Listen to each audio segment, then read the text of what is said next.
The compost goes through. We have to then sort through the compost and pull them out, otherwise they're going to contaminate all our vegetables and the earth that we're trying to re-nourish with the compost.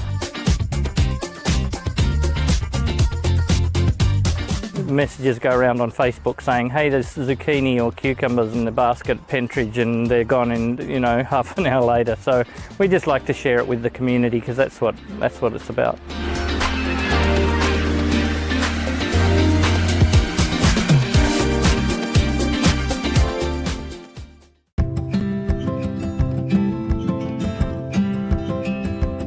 Well, I'm Penny and I am very passionate about inclusion. I'm also a mum of two beautiful girls, and my connection to disability is that I have retinitis pigmentosa, which is a vision impairment where I have about 7% central vision. So with my disability, because I have such a small amount of central vision, I'm actually not allowed to drive, which does make it a bit more challenging. It means that, to get around it takes a lot of organisation, especially with little kids, so lots of public transport, lots of walking, and for the most part it's fine. It makes us a super organised family. I'd like people to know that I'm a person too, and that although I have disability and you may not be able to notice when you first meet me, there are some challenges that I do face, but it doesn't mean that I don't want to be involved just like everybody else in the community. My disability doesn't make me who I am. I am me and I have a disability as well. I love playing sport. I live to play sport. Sport's always been a big part of my life, and I was diagnosed at the age of 16, and despite having that diagnosis at 16, it didn't change my love of sport, and I was really lucky in that I've always had such supportive community around me that it hasn't been too much trouble to make adaptations for me to play. So some of the things that help me is having a flexible workplace. So I work between Merri-bek Council and with Get Skilled Access. It wasn't really until I jumped on board and started working at Get Skilled Access that I think I truly accepted my disability. It took me a long time to be okay with sharing that with people. I didn't share it with a lot of workplaces because I wasn't sure how that was going to be perceived. So when I had my interview with them, I remember one of the first questions they asked was, how can we help you in this role? If you're to be successful, what are the things that you need? And that was the first time I experienced an employer asking me what I needed to participate in the role. That was a game changer. They make sure that inclusion is just how things are done. And so I've always felt included. But not only that, I work with so many amazing people that have different disabilities.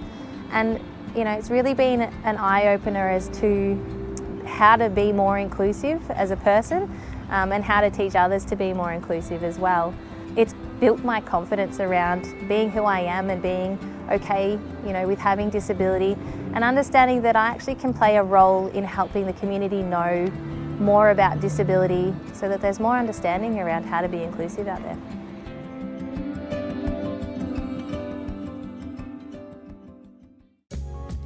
I had insulation put up on the top of the roof. It was a good thing to do. When I read the ad in your local paper, and it said, it does help, and the lady was very happy. And I said, if she's happy, I think I will be happy too. And yeah, I think it's the best thing that I came up with. The difference that it's made, it's comfortable, especially in summer. I hate summer. Yeah, winter I can put a jacket on, but summer it's terrible for me. So this, keeps everything down nice and clean, comfortable for the summer. I have to go through the winter, but I think it will be just as good. Yeah, just have it done. The people who actually looked after the job and done the job, it was the best people that I come across. I felt very comfortable. I felt like if I was with my brothers. Yeah, so have no fear. They're great people.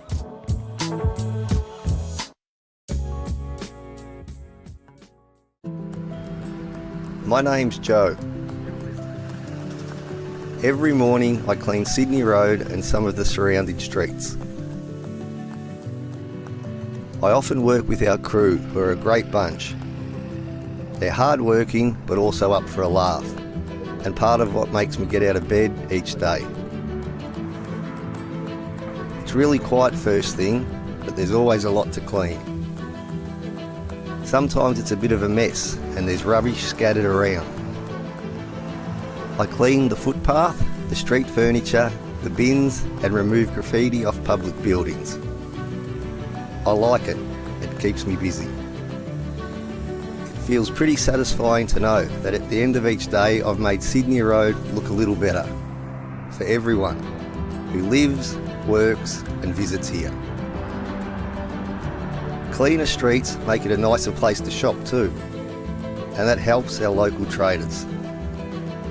And as everyone starts their day and the shop's open, I get to meet some lovely community members and their dogs.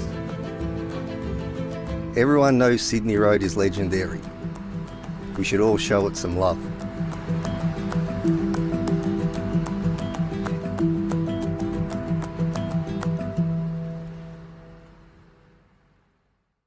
Libraries are the heart of our community. They connect us, inspire us, and support lifelong learning.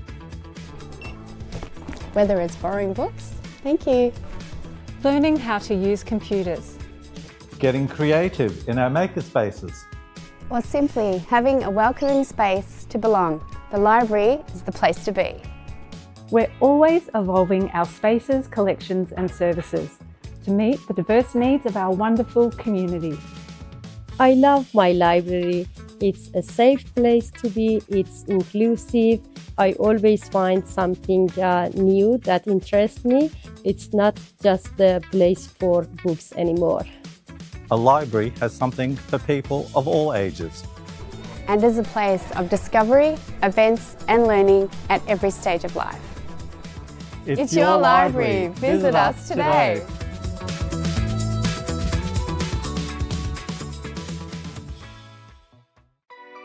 Did you know that Merri-bek is home to a diverse community where more than 95 languages are spoken? That's why we offer information on council services in your language. If you've received a rates notice that you don't understand, would like to request a new bin, or have another question for council, we can help.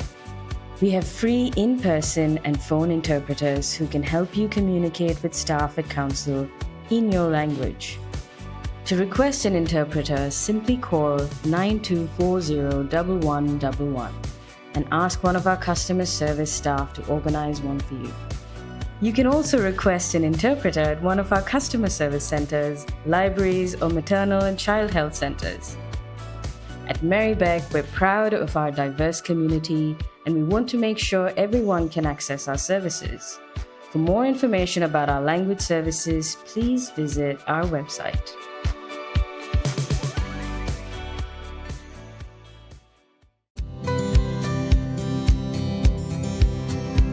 Wheel Sisters came about after some women in Fawkner approached us, wanting to learn to ride bikes and also find other women from their own community to ride with, including women who might ride in hijab or an abaya. One of the things that never gets old when you teach people to ride bikes is the sheer thrill they get when they realise they can do it. The really special thing about teaching both the women in Fawkner and the women here is just the cultural barriers that they face every day, and coming from a place where they never thought they'd ever be able to ride a bike. A lot of them do reflect that it's been their lifelong dream to ride a bike, but they never thought they'd be able to do it. So it's just that extra level of being able to gift that to somebody. I got really excited when I heard about this program. I'm almost 40 and I've never ridden a bike. I tried when I was little. Yeah, I still can't believe that I can ride, and yeah, it's been a dream and I'm so glad that it came true. It was excellent, very special experience for me because it was my childhood wish to learn how to ride a bike. Yeah, my experience was great because I've never ridden the bike before. So it was like truly empowering for me. And I thought I can't ever learn, but Kaz was really patient and encouraging. At this age, it's a really courageous thing to learn new things. And any age, anyone can do it if they want it. And willingness is the most important things, and that's I prove myself. I think it's good health-wise as well as environmentally. It gives me some physical activity to incorporate into my daily routine. I think it was great to find other people like me who have recently learned to ride, and we are all well connected now. Yeah, after so many years, I'm very grateful to have this opportunity and have Cass and Faith with us, and they've been amazing, amazing teachers. Everybody should give it a go and see for themselves how easy it is. Yeah, because I never thought I could, and I'm able to do it now.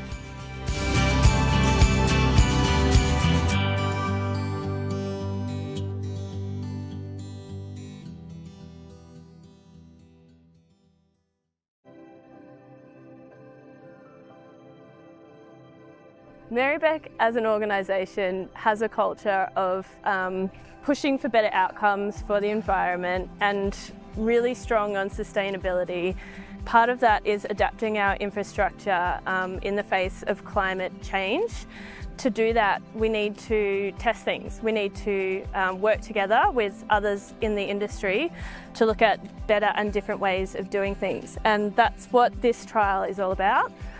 This project has been a collaboration between Melbourne Water, Merri-bek City Council, the University of Melbourne, and then we've been working with Porous Lane, who have been coming up with new permeable pavement technologies which have been adapted for this permeable curb and channel. Porous Lane is a unique material developed out of research at the University of Melbourne. It's comprised of approximately 50% recycled tyre, all sourced from Australia, and in this case the tyres were sourced from here in Victoria. It's a unique material in that it has a very high permeability. It infiltrates water at approximately 8 times the guideline that we use, international guideline, and so it's really effective at getting water off the road. So this is a permeable curb and channel. The idea is that when it's raining, water will fall on what we call our catchment, so the street here in front of us, and it moves through this permeable material. Behind the permeable material, we've got this structural soil trench, and that's what the tree roots will actually grow in. So the water can move through and it can irrigate these recently planted trees. This is great for trying to get the trees to grow more so they suffer less drought stress, but also great in terms of reducing the amount of stormwater runoff that's eventually making its way down to the drainage pit and then into the nearest urban waterway, which can cause issues there. So you can see that the water doesn't move in immediately. It takes a little bit of time before it finally infiltrates through the curb, but we've dumped a lot of water on it in a hurry, and by the time we get to this small pile of leaves here, the water is infiltrating and starting to move in, and therefore not going down the network. A normal curb and channel will just convey runoff from streets, car parks, etc. really efficiently down into drainage networks. And the problem with that is it'll pick up pollutants on the way. We can see some leaf litter here, but also other types of pollutants which are deposited around the place. And that gets conveyed to waterways really fast, and it causes degradation and basically destruction of waterway ecosystems. So compared to a normal curb and channel, this permeable one can reduce the amount of water that's going to make it into drainage networks and try and avoid or at least mitigate some of those. Good evening, councillors, members of the gallery, and to our viewers live streaming tonight's meeting. My name is Councillor Nadabood and I'm the Mayor of the Merri-bek City Council and the chairperson of tonight's council meeting. It is my pleasure to welcome you here this evening. We are meeting on the lands of the Wurundjeri Woiwurrung people. We wish to acknowledge them as the traditional custodians of these lands and waterways, and would also like to pay our respects to their elders past, present and emerging, as well as to all First Nations communities who significantly contribute to the life of this city. This council meeting is being recorded and web streamed live to council's website and YouTube. This recording will also be available as video on demand. Attendees are advised that they will be recorded during the meeting. A reminder that as councillors we will act in accordance with the Councillor Code of Conduct, which will support the principles of leadership and good governance that secures public confidence in the office of councillor. In the event of an emergency or disruption, we may be required to take action to ensure the safety of attendees. For members of the gallery and councillors attending in person, please follow the directions issued by council staff and security officers. Thank you in advance for your understanding and cooperation. I'd like to introduce the other councillors in attendance tonight. Councillor Dr. Jay Iwasaki, the Deputy Mayor. Good evening, everyone. I imagine that Councillor Bolton is on her way. So Councillor Helen Davidson. Good evening, everyone. Councillor Liz Irvin. Hi, everyone. Councillor Chris Miles. Evening. Councillor Helen Politis to my left. Good evening, everyone. Councillor Adam Pulford. Hi, everyone. Councillor Alice Svensson. Good evening. And Councillor Katarine Theodosis. Hi, everyone. I haven't heard from Councillor Yildiz, so he might be on his way. I'd also like to introduce the Acting Chief Executive Officer, Sue Vucevic, and the senior management team, and to acknowledge two former mayors in the gallery this evening, Mr. Tapanos and Higginbotham. Welcome to both of you. I just want to double check I haven't had any apologies from other councillors that anyone knows about. Yeah, thanks. So I will move to disclosures and conflicts of interest. Councillors, are there any conflicts of interest to declare to tonight's agenda? Councillor Irvin? Yes, I have a material conflict of interest on item 7.3, the Bree Street Master Plan. Just my employer was involved in that project, and also on 7.15, again, my employer is one of the companies being awarded a contract. Thank you, Councillor. So immediately before we consider those two items, I'll ask you to provide the details and the type of nature of the conflict, and then ask you to leave the meeting before the item is moved and to return after the item has been considered and voted on. Councillors, I now need to have confirmation. Hi, Councillor Bolton. Have confirmation of the minutes of previous meetings. So if I could please have a motion for the confirmation of the minutes of the council meeting held 11th of Feb 2026 and the special council meeting held on the 25th of February 2026. Councillor Irvin and Councillor Politis to second. All those in favour? I declare that carried. We now have 10 minutes provided for councillors to acknowledge and recognise achievements of local individuals and organisations, and to raise matters considered important to council that are not already listed in the meeting agenda. So, councillors, would you like to mention Councillor Politis? Thank you, Mayor. Few items I wish to mention. First of all, we had a women's forum. We held a women's forum on the 12th of February, which was organised by council and beautifully facilitated by Maria Demopoulos, who is the CEO of the Settlement Council and also a very strong activist in the gender equality space. The forum was focused on women's safety, and it was really very much done at the grassroots level. So we had lots of people coming to talk about what safety means to them at the community level. And we held it at Ballan Place, which was a beautiful art space in Brunswick. So it was very much about bringing community into these discussions, and also a lovely lead-in to International Women's Day, where I was honoured to attend quite a number of events, and I won't list them all. And these events were also attended by some of my fellow councillors, which was good to see. One event I will mention in particular is the event that took place at the Lefkadian Club, because I am a proud member of the Lefkadians.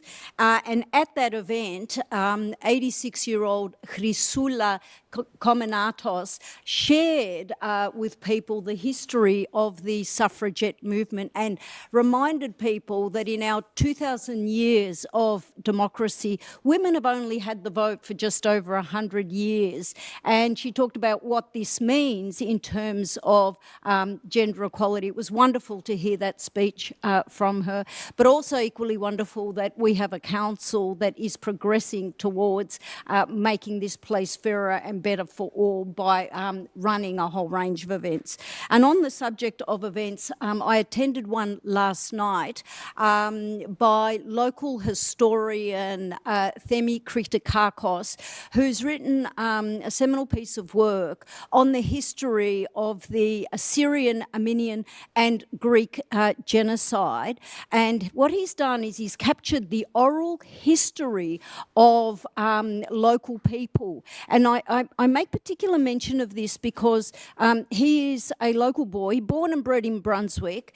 He's a young historian, and his interest was piqued when he was hearing, as he was growing up, the stories of mainly men in his father's barber shop on Sydney Road in Brunswick, where his father held that shop for a period of 50 years. And I see people in the gallery nodding their heads because they know exactly who I'm talking about. So it's just wonderful to have this history captured, and wonderful that, you know, it's in the context of 21st century Australia, and the work continues, the work continues in partnership with Indigenous communities. So I commend that work to you if you get a chance to have a look at it. And I'd just like to finish by acknowledging that we've entered the holy month of Lent. I'd also like to acknowledge that we've entered the period of Ramadan as well, and wish that peace be upon us all. Thank you. Thank you, Councillor. Are there other councillors? Councillor Theodosis. Thank you. Yeah, I would just also like to mention a few events that I had the pleasure of attending in the last week or so. First, alongside Councillor Politis, I went to the Peliconian Brotherhood in Brunswick, where there was a lecture held on the marbles that were taken 200 years ago from Athens and are now in the British Museum that have still not been returned. And, you know, not only do the Brotherhood do an incredible work in promoting and preserving our culture, but it was really great to hear about some of the advocacy that's been done in that space. And I would really encourage all levels of government to, you know, continue advocating for the marbles to be returned to their home in Athens. And I also attended with Councillor Politis the Pan-Hellenic Women's Federation of Australia, an international women's event in Brunswick. It was the first ever event of this kind, and it was a celebration of trailblazing women, but also a reflection on how far we still have to go when it comes to gender equality, especially when it comes to the epidemic that is family and domestic violence. It was a really heartwarming and heartfelt event, and some really great speakers. And also had the pleasure of attending alongside the Mayor, Nadabood, and also Councillor Politis and Councillor Yildiz, the York Street Park opening in Pascoe South, which is as part of the Parks Close to Home program. I grew up not too far away from that site. One of my earliest memories is going to that old green grocery that used to be on the site that was abandoned for, I think, over 20 years. And I'm really glad to see this space being used in a way that the public can enjoy it. Thank you, Councillor Theodosis. Are there other councillors? Councillor Davidson. So just quickly, there's some consultation happening at the moment in relation to Post Office Place in Glenroy. So this is a really much loved little strip of shops, and there's $2 million available to give this area a facelift and really make it something special for the community in Glenroy. So I'd encourage everyone to put forward their suggestions and their ideas. Post Office Place doesn't have a post office anymore, unfortunately, and there was a lot of strong advocacy to retain it here, but this is something that Council can do to make this section that connects the Post Office Place to the Glenroy train station something really special for the community. So these street works are important. They're the places that we work, live and walk around every day. So please get involved, have your say. Glenroy is a much loved location. So please get involved with the consultation. Thanks. Thank you, Councillor Davidson. Councillor Bolton and then Councillor Evan. I wanted to mention two things. One thing, Council is doing a consultation at the moment. Not everyone necessarily watches the Council website or Council social media all of the time, but it's doing a consultation about fortnightly waste collection, that is the rubbish that goes to landfill. And I think my understanding is the purpose of it is to find out what sort of steps council can take to make it easier for people to move to fortnightly waste collection. But what wasn't clear in the initial publicity about this proposal is that a final decision hasn't been made yet. There was a trial conducted of an area in the north and an area in the south to see how people would cope with fortnightly waste collection, but a final decision won't take place until the June council meeting. And the purpose of the whole idea is to try and reduce waste, but we're going to landfill, but there's also a need to try and make it, whatever the outcome is, that it's something which the community can live with. So if people want to have a say or indicate your viewpoint about it or think about the issues, it is on the council website. I believe the council is going to organise some in-person consultation in particular suburbs. So I just want to alert people to that because not everyone necessarily follows council information. And the second thing I wanted to mention, it is quite alarming, the increase in attacks on religious communities. Well, not just religious communities, discriminated against communities, starting with the Bondi atrocious Bondi terrorist attack, but then a terrorist attack on Aboriginal, on a First Nations a protest that happened in Perth, but more recently in Ballarat, the invasion of a community iftar event in Ballarat with the man who invaded and punched people and so forth, using some words, very nasty words have been used by mainstream politicians, but also there have been attacks on other mosques as well. So I think this is something we have to really watch out for, and we need to promote a spirit of solidarity and collaboration, but we also need to take every racist attack very seriously, because it is a really serious issue. Thank you, Councillor Bolton. Councillor Irvin. Yes, I just wanted to thank everyone who attended the Sydney Road Street Party last weekend and who has attended events throughout the week as part of the Brunswick Music Festival. It was an amazing day. It's really great to see the community out and really celebrating, the whole street and the place and Brunswick. And the rain certainly came in at the last few hours, but didn't put a dampener on proceedings. So thank you all for getting out there and making the most of it. And thanks to the whole festival team at Merri-bek. It was an absolutely outstanding, program this year, and it's really great to see people, get to see some really incredible acts throughout it. And the fact that we can put this on as a council, I think, is excellent to see. Thank you, Councillor Irvin. Are there any other councillors who would like to mention anything? Nope. Okay, thank you. I'll now move to petitions tabled by councillors. Councillors, do you have any petitions to be tabled on behalf of residents? Yes, I do, Mayor. Thank you, Councillor Miles. Would you like to briefly speak to the petition, and then we'll ask for a motion for it to be received? I'll read the what was written on the top of the petition. We, the undersigned, support the petition to have no parking signs installed on one side of Wheatsheaf Road to allow traffic to flow through easier. Also, it would reduce the congestion and also reduce incidents of road rage, and also allow better access for emergency vehicles to get through without any problems. Thanks, Councillor Miles. So, councillors, if I could please have a motion that the petition be received. Councillor Miles and Councillor Iwasaki, I saw your hand first, even though I think we probably all would be happy to. So all those in favour? Against? I declare that carried. Thanks, Councillor Miles. Councillors, are there any other petitions to be tabled on behalf of residents? No, thanks. Okay, so we'll now move to questions of council and community statements. The time provided for questions and statements is 30 minutes. And this time can only be extended by another 30 minutes by resolution of council. If we don't have time to answer your question, it will be taken on notice and responded to in writing. Priority will be given to questions and statements that relate to matters listed on the agenda. If time allows, questions about items other than those listed on the agenda will be considered.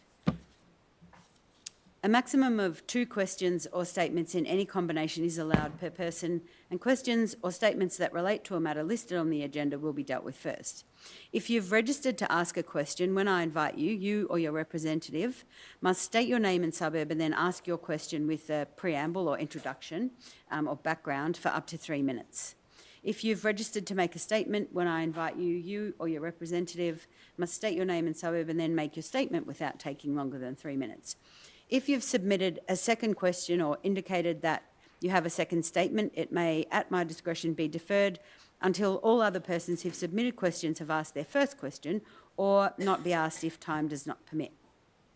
A maximum of 3 questions will be heard on any one subject, and then we'll proceed to the next topic. If time allows, we'll return to the previous topic. I will either answer the question on behalf of council or invite another councillor to answer. Alternatively, I will ask the Chief Executive Officer to provide a response or refer it to another council officer. There will be no response or discussion in relation to community statements. As detailed in the governance rules, questions or statements may be disallowed if they are defamatory, indecent, abusive, offensive, irrelevant, trivial or objectionable in language or substance. If a response to your question is provided at tonight's meeting, there'll be no formal response. However, council will action any commitments made in answering the question. So we've received a total of 28 questions and statements, and 10 of these have been taken on notice, so they'll be replied to via email. And the first question I have concerns report 7.2, which is 568 Sydney Road, which is the park close to home, preliminary community engagement. Would you help me pronounce this beautiful Greek name, please, Helen?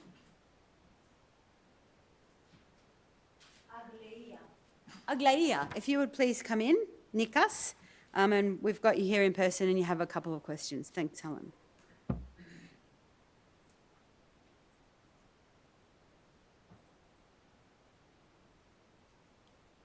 Thank you.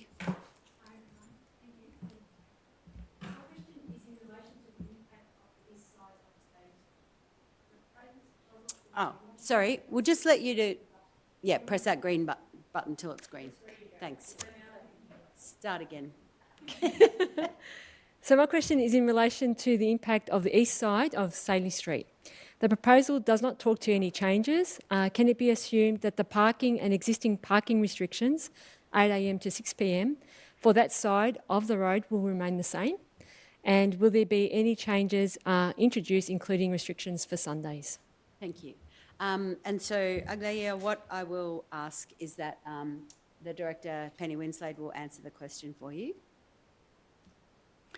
Through you, Mayor. Thank you very much for those questions, and I can confirm there are absolutely no changes proposed in the report to the eastern side of Staley Street, and there's also no changes proposed to the parking restrictions that are currently in place. Thanks, Penny. Thank you very much. And you have a second question you'd like? No, that's it. Okay, that's great. Thank you very much. Thanks so much. So the next question is Vula Alimonos, and you're here in person as well.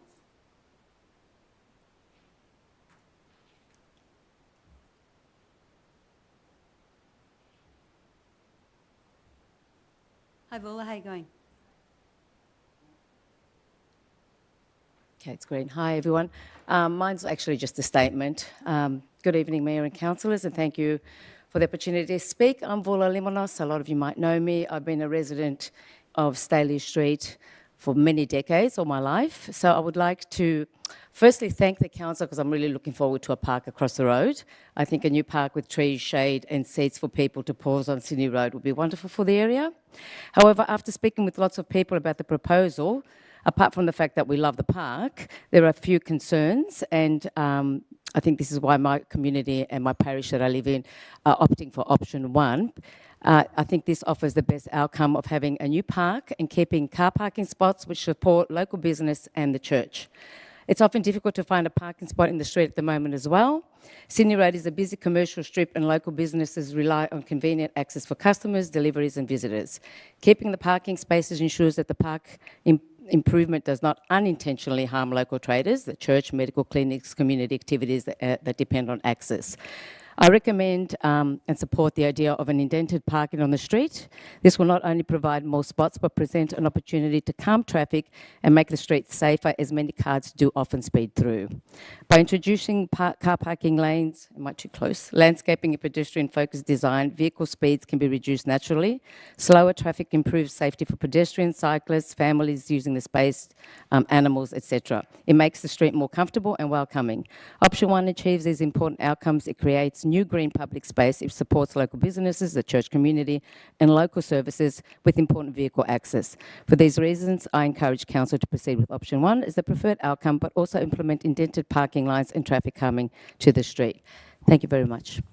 Thank you so much for your statement. Now I'll hear from Father Ephraim, and I believe Peter Nikolakakos is coming with him. If you would like to come in, and Father, will you be joining him?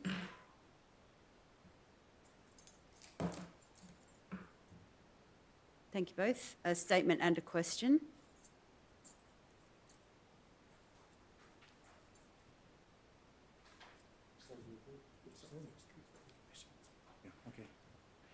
Good evening, Mayor and Councillors. Thank you for having us here. You know, we come from the issue with the 568 Sydney Road Park, new park. As you know, when you come with the first 3 options, we went back to the society, to the community, and asked them their opinion. Their opinion was option first. A week ago, you provided us a new proposal. The new proposal was not too bad, but we went back again to the community because it's not our decision. It's the community decision because the community will be affected of the changes.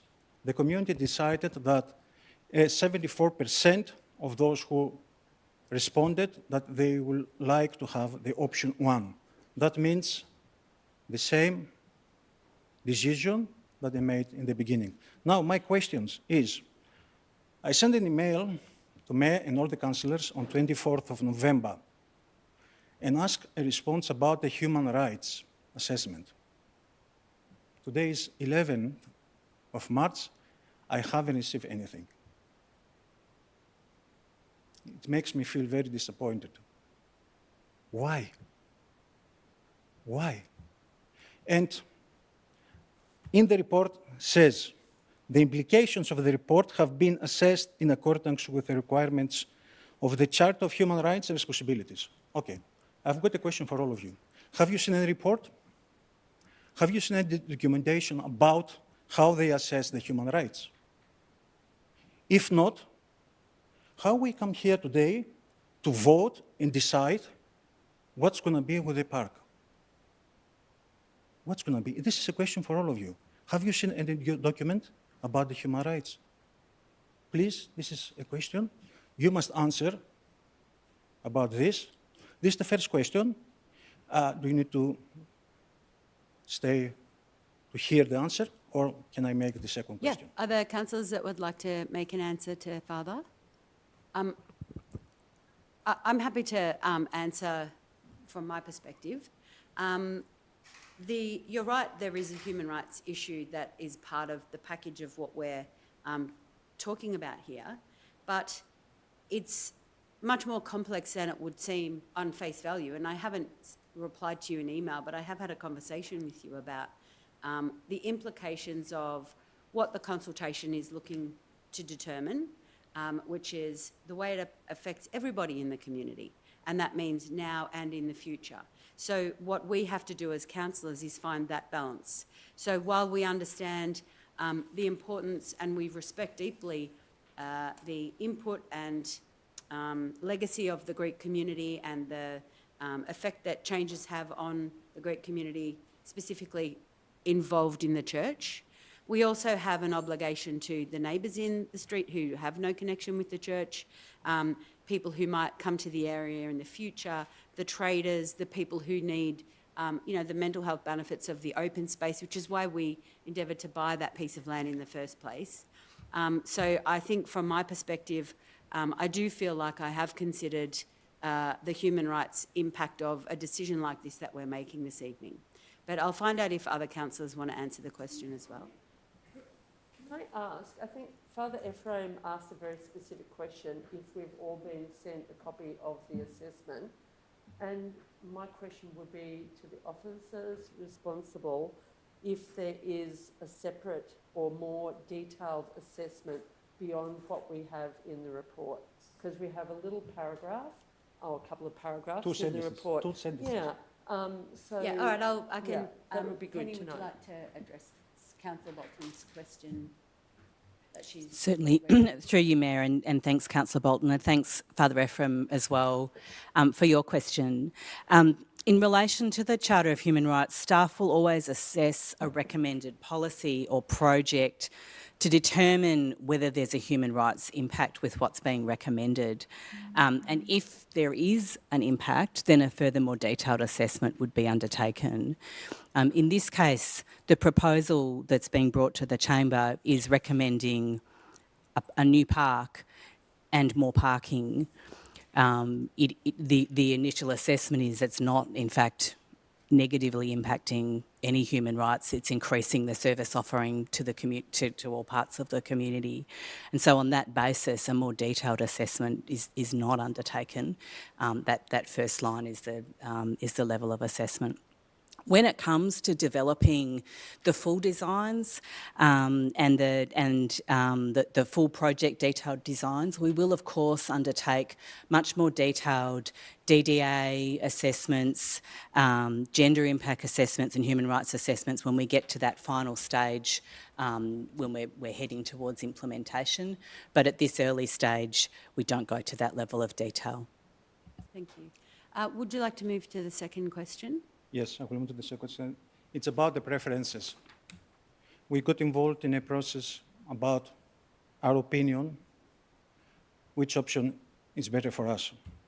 Okay, we heard from the officers that they will count all the preferences and it will come back to us with a result. There is no result here. We don't know, we have no idea how many people support first option, how many people support second option and third option. We have no idea.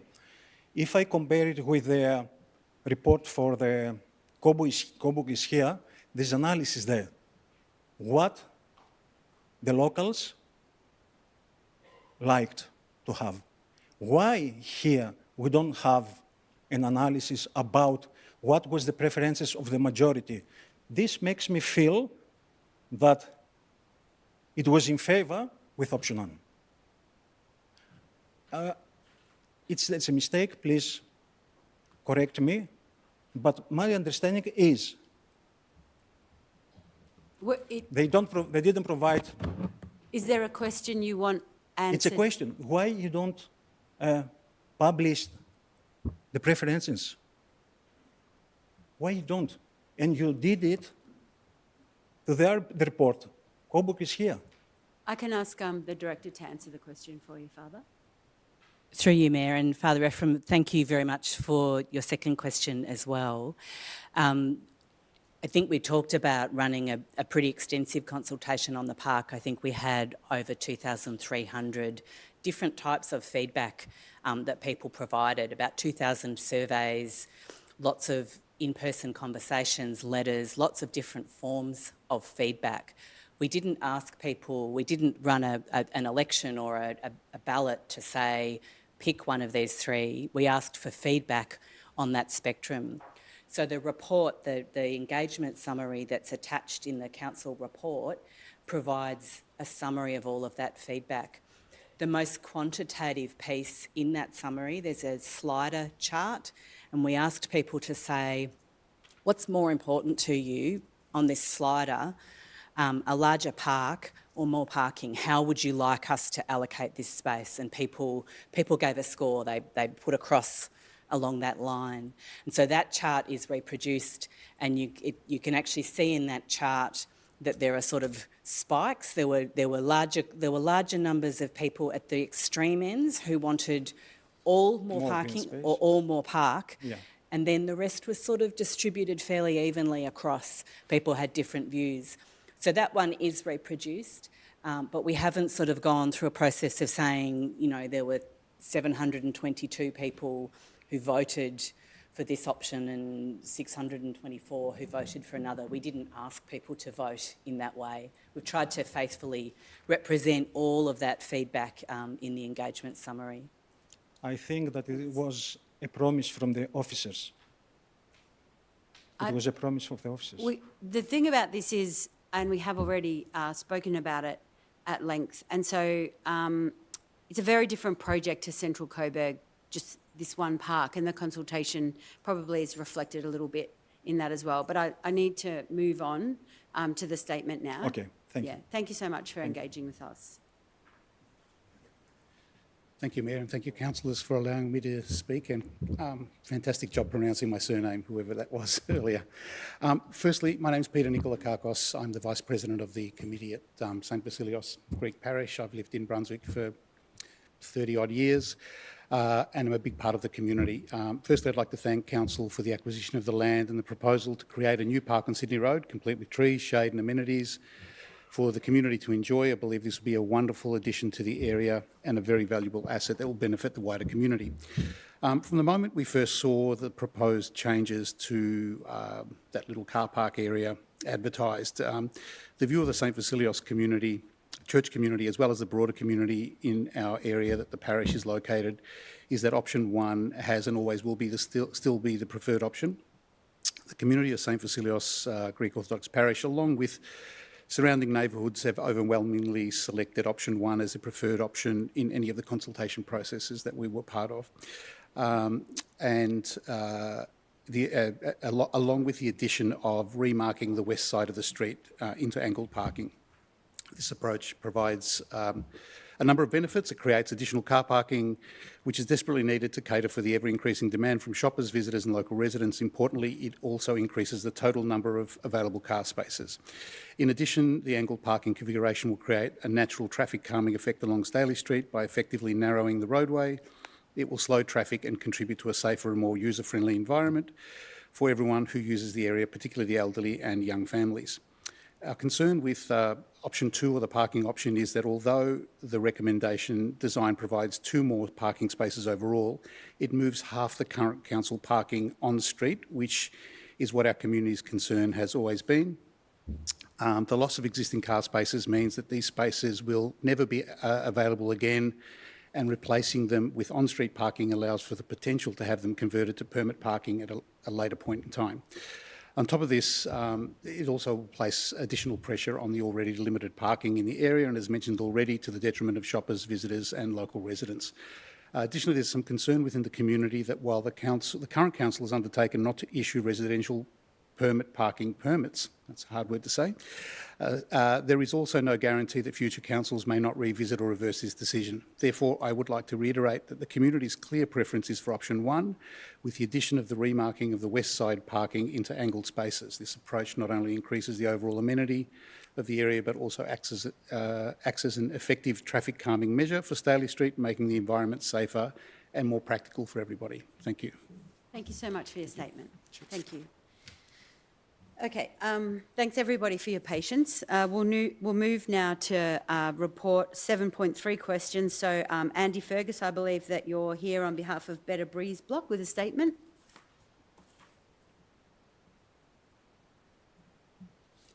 Thanks, Andy.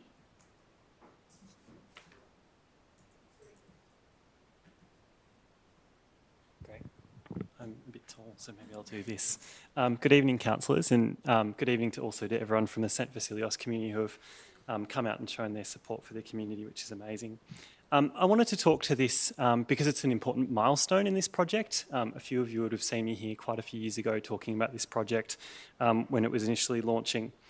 Starting in 2022, the Better Breeze Block community formed around this issue, specifically around the deplorable state of Breeze Street, the absence of a master plan for its transformation, and the desire for the community to work closely together to deliver an outcome.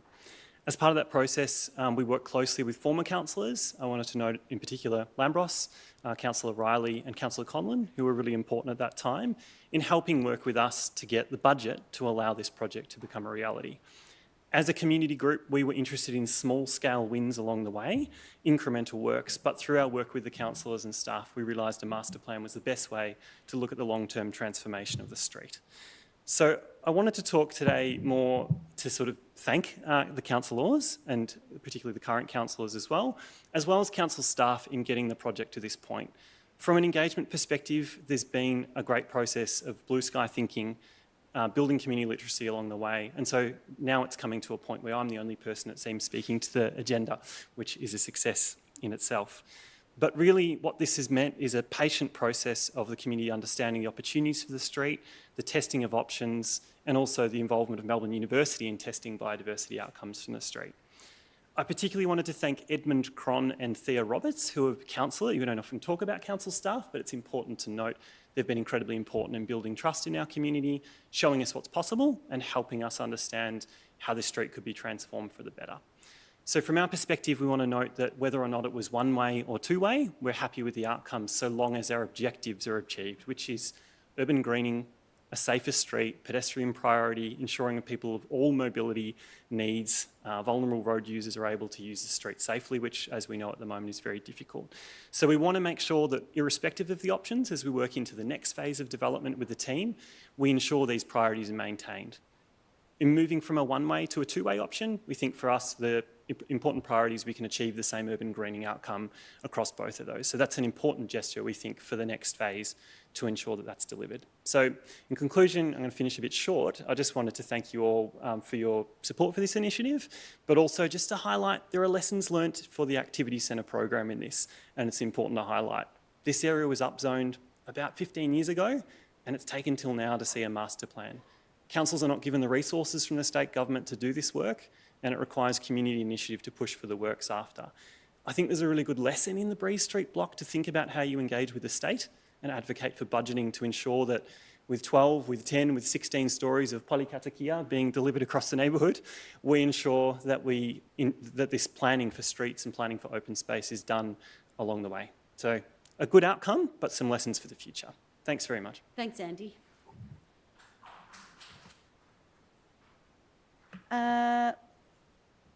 Andrea Bunting is online.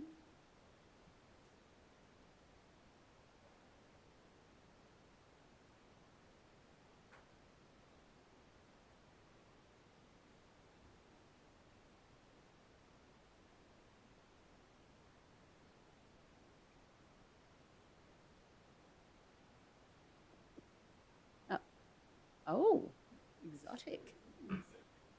Hello? Hello, are you in Greece? No, this is Vanatsa. Oh, thank you, lovely. Go for it, Andrea, you've got 3 minutes. I'm in Andrea Bunting from Brunswick. I actually am in Brunswick at the moment, and convener of Walk on Merri-bek.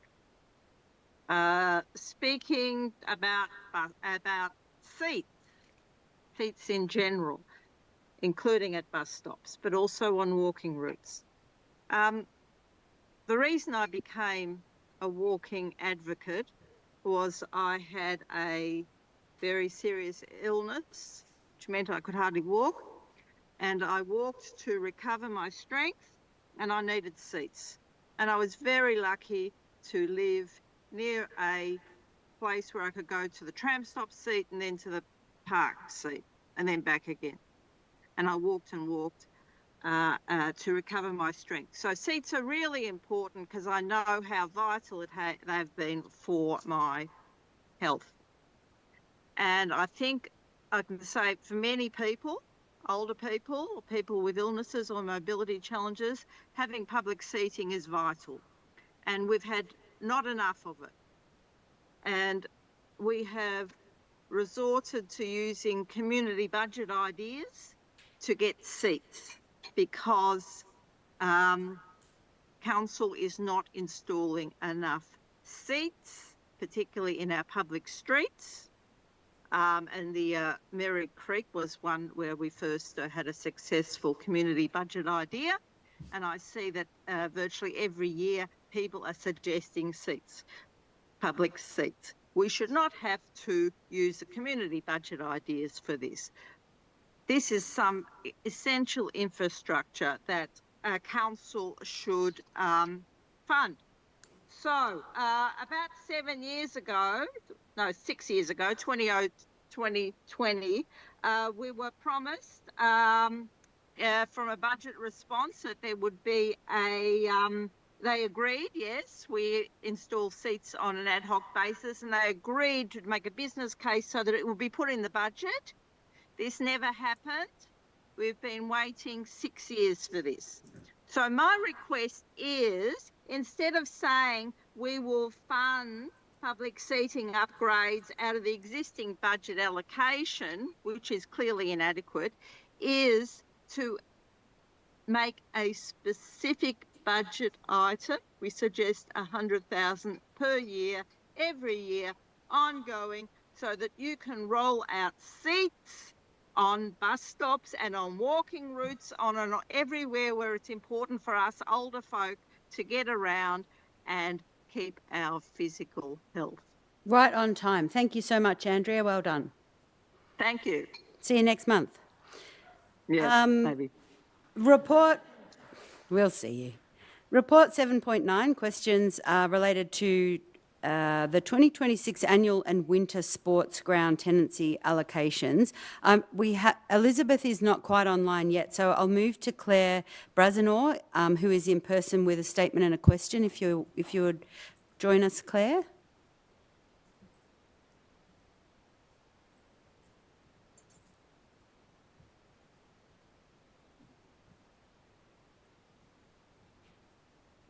Hi, good evening.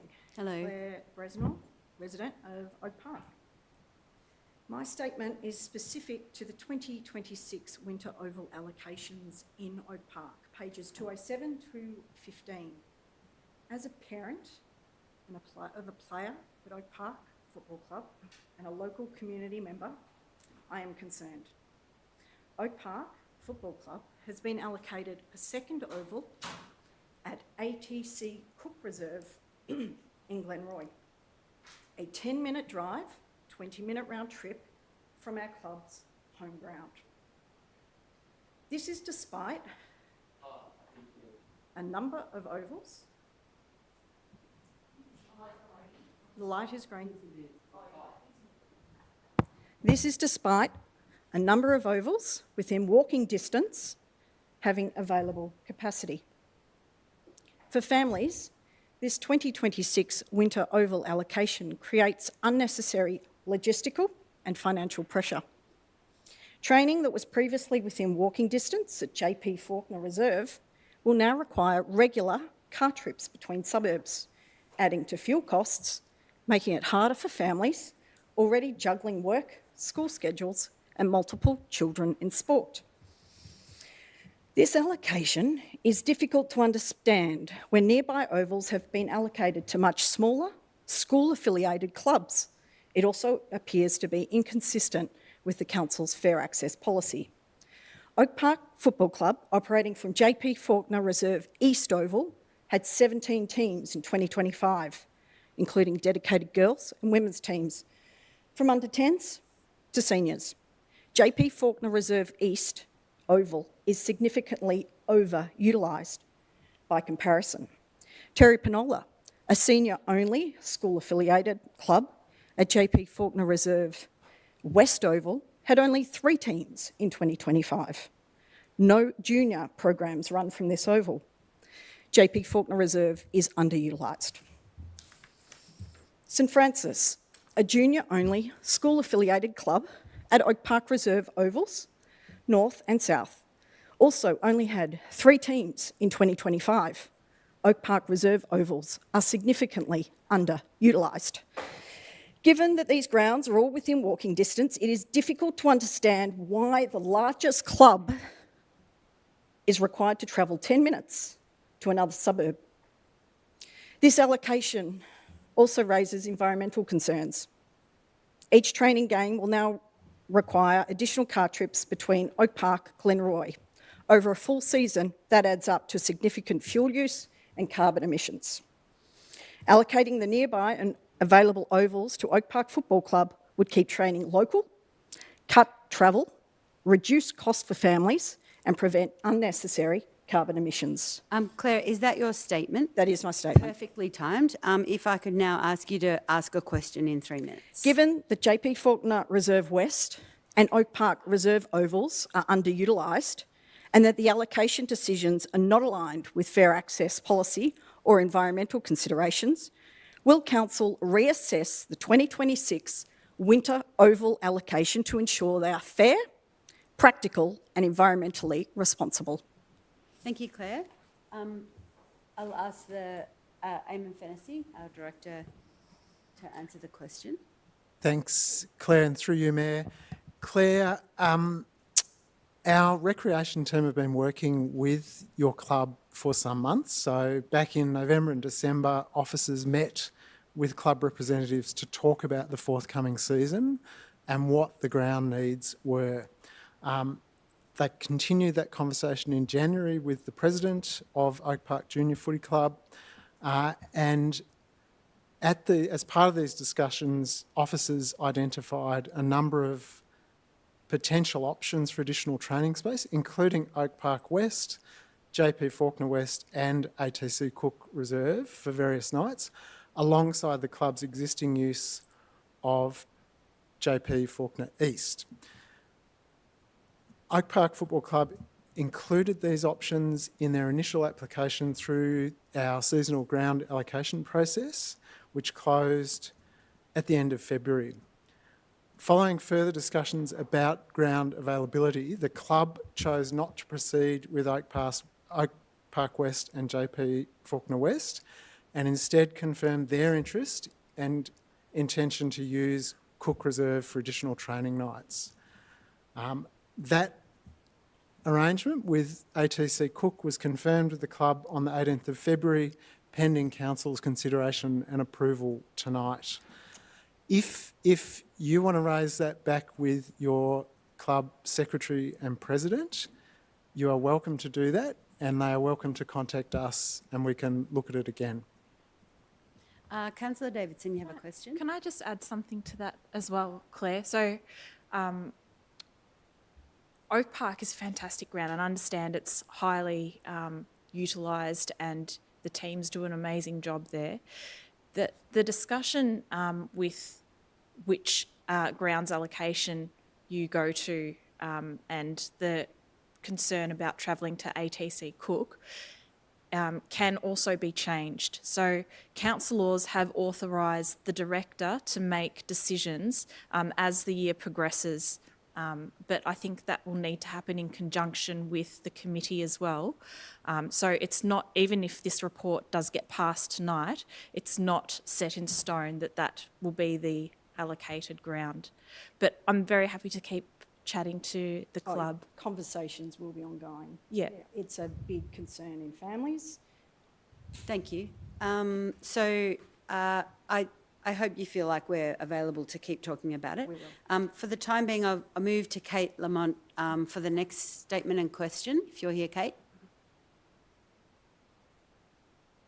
Yeah.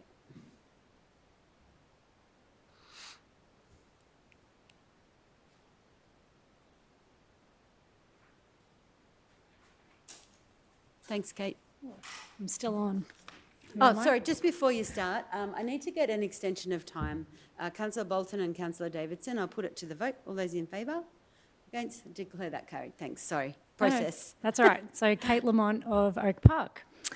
So here we go. Oak Park Football Club, as you know, operates from JP Faulkner Reserve East and fielded 17 teams in 2025, including 13 junior teams, 4 dedicated girl teams, 1 senior women's team and 115 Auskick participants. And my little girl was the first in under 10 girls. That was the first team they had, so proud of that. The club is also women's and girls chartered, which is awesome. So it demonstrates a real commitment to providing inclusive and accessible football pathways for girls and women. The home of JP Faulkner East is currently used 20 to 21 hours per week, and that's well above Council's 11 to 15 hour sustainable usage benchmark. As a result, the surface deteriorates significantly during winter season, and it creates a lot of safety concerns for players, volunteers and visitors. Just 15 metres away, we can see it, is JP Faulkner Reserve West. This is allocated to Therry Penola, a seniors-only club that fielded just 3 teams in 2025. The oval is used 5 to 6 hours a week. You can imagine our frustration as parents seeing it empty. Well below the same benchmark, and there are no junior teams there.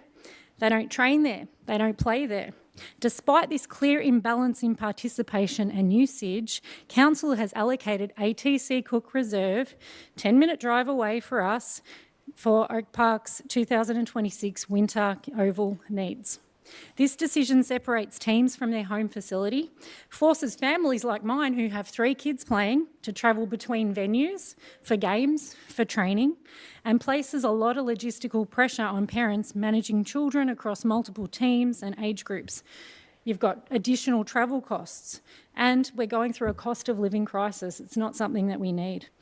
So my question is, why has Council allocated Oak Park Football Club to AC Cook Reserve, a 10-minute drive away, instead of addressing the underutilisation of JP Faulkner Reserve West, just 15 metres away from our club's home ground?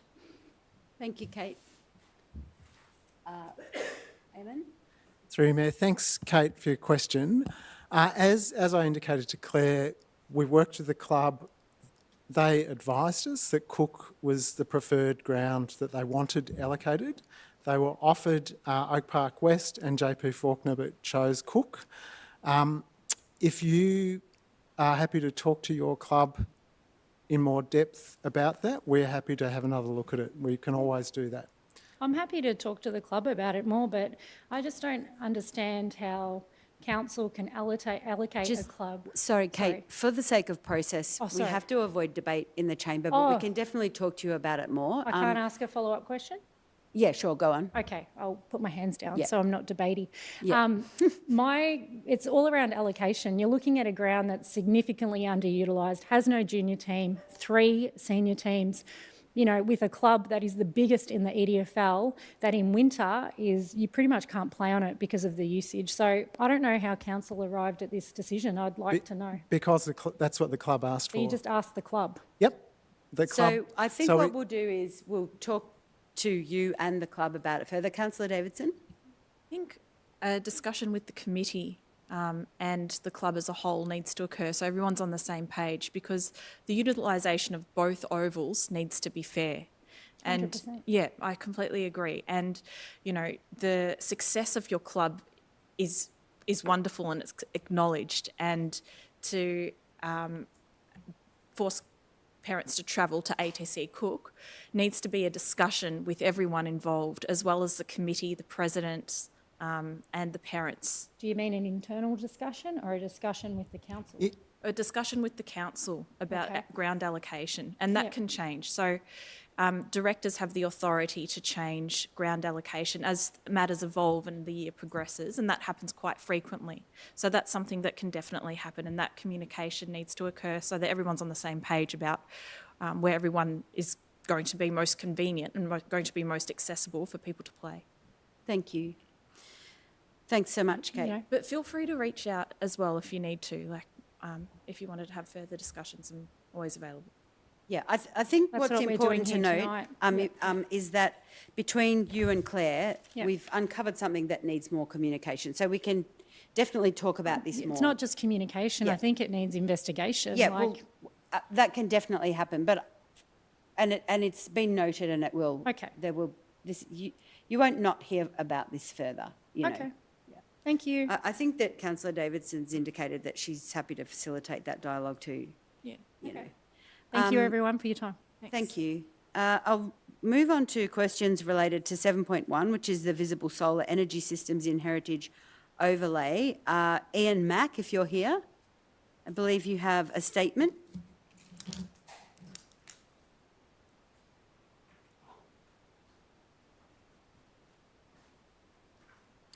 Thanks, Ian.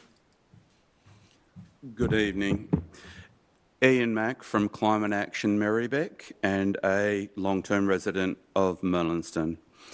Madam Mayor, councillors, council officers and members of the public, solar panels are not a risk to heritage value and can contribute to its conservation. A key purpose of heritage protection is to maintain heritage fabric. Solar panels are not a risk to the fabric. In older houses, it is also likely that the roofing material may not be original. Indeed, solar panels are easy to upgrade and remove. Renewable energy, by reducing energy costs and increasing reliability, e.g. in heat waves, enables people to better maintain their homes. In the context of a declared climate emergency, all steps to mitigate climate change are to be encouraged. Public visibility of solar does exactly that. It also helps people to live comfortably in older homes because the energy costs are reduced.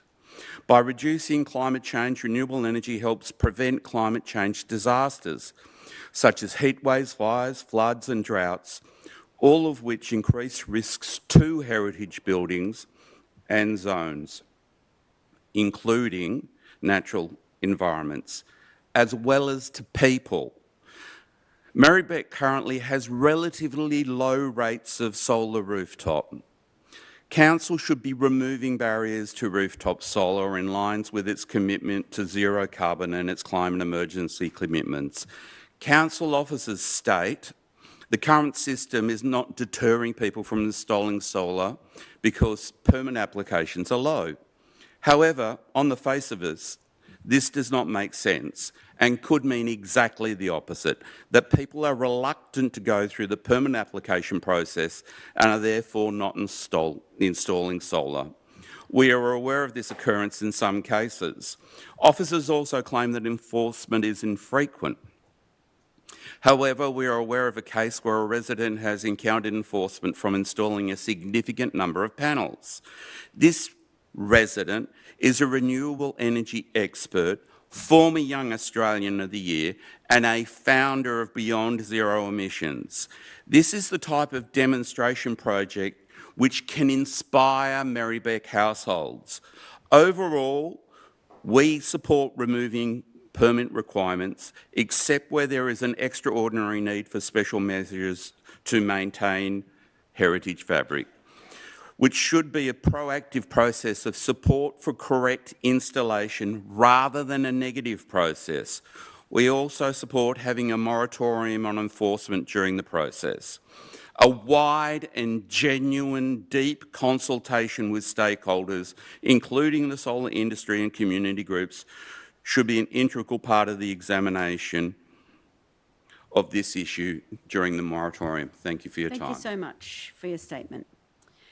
I'll now, that was just a statement, right? Yeah. Thank you so much, Ian. 7.13, Financial Management Report for the period ended 31 January. I have Stephanie Veer online. Hello, can you hear me? Yes. Thanks, Stephanie. No worries. I'm not sure how relevant this is because I didn't see the petition in the meeting minutes, but there was a petition at the Brunswick Baths this week or over the last couple of weeks that was a petition to extend it, and I just wanted to submit my support for that and just talk to it a little bit in that it's quite small compared to the amount of members that use the space. It's often you're dodging people who are lifting weights. You're unable to find a space to stretch. And then just the last thing on that is that I know the Northcote membership fees are less than the Brunswick Baths membership fees, and they have a whole new facility. So that's sort of what I just wanted to extend my support for that petition. Thank you. The petition hasn't come to us yet, so you might find another opportunity to make a statement in support for the petition that you're referring to, if it shows up later on or something like that. Okay, no problems. Thank you so much. Thanks. Bye. Bye.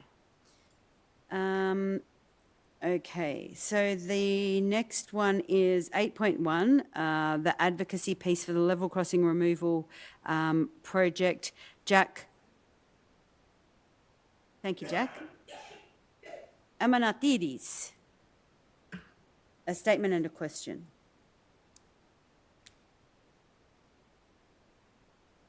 Good afternoon to the councillors.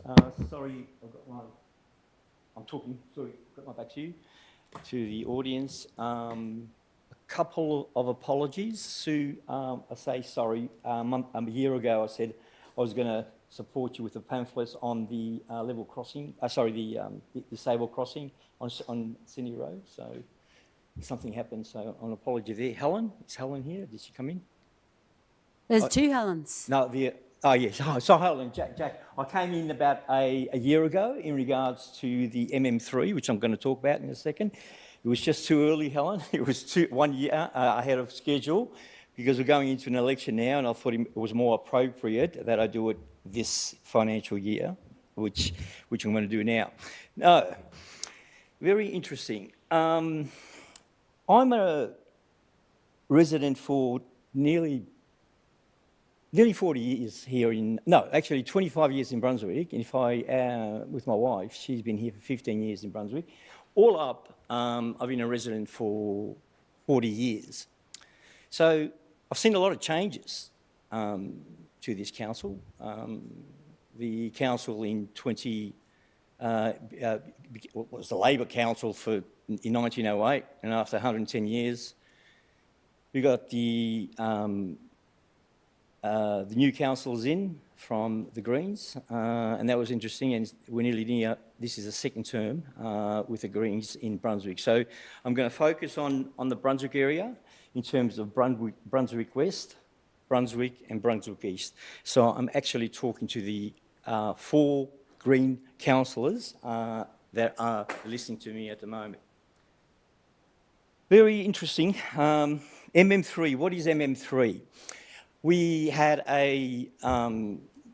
I'll call it a battle in Coburg in terms of trying to listen to what the residents wanted to say about a sham consultative process that happened during the Coburg level crossing removal. So it's very interesting that I know our father Ephraim, and it was very interesting that he talked about Charter of Human Rights, and I just heard today a deep consideration needs to be given to the environment. And I'm about to, when I talk sometimes, I get enthusiastic. It's a Greek word, inside, enthusiasmos, God inside. So when I get excited, it's not directed at you, right? Sometimes I raise my voice. It's because I get excited about talking about issues that are so relevant, especially when it comes to human rights. Jack, I just want to draw your attention to the time because we're at 3 minutes now. Okay. And so maybe another 3 minutes, if you could try and round it into a question. So I'm going to find an round it answer. up. It's very important that we have a genuine, 3 times I'll say, genuine consultative process. We brought about human rights. We talked about deep consultation process. I don't think we had a proper consultative process for the actual level crossing removal for Brunswick. Yeah. That's my understanding. So there's an EES, environmental effects statement, that the Minister is considering at the moment, and it's all about consultation. I've been around for 40 years. I've ran for council over 25 years ago, and nothing should be safe. Whether you're Liberal, Labor, Greens, you should never have, in politics, you should never say this is a safe Labor council or a safe Green council. We heard from outside about genuine consultative processes. That's what we want to hear. And I don't think, right, the level crossing removal authority here in Brunswick, right, is genuine. This is to the Green councillors. This is very, very important to the residents of Brunswick. And I'll tell you, I know Bob Bob Brown hasn't died, and Christine Mills, who were the founders of the Green Movement back in, I remember when I was in Form 1, you need to step up. You got to hold Labor's feet to the fire. So I've actually voted in 2018 Greens because I wanted a change. And it's been nearly 8 to 10 years and I haven't not seen, I'm talking about major issues, major changes in Brunswick. Jack, I need So a question the from last you in question 1 is- minute. Yeah, so it's the question that I want to ask Thank you. is this.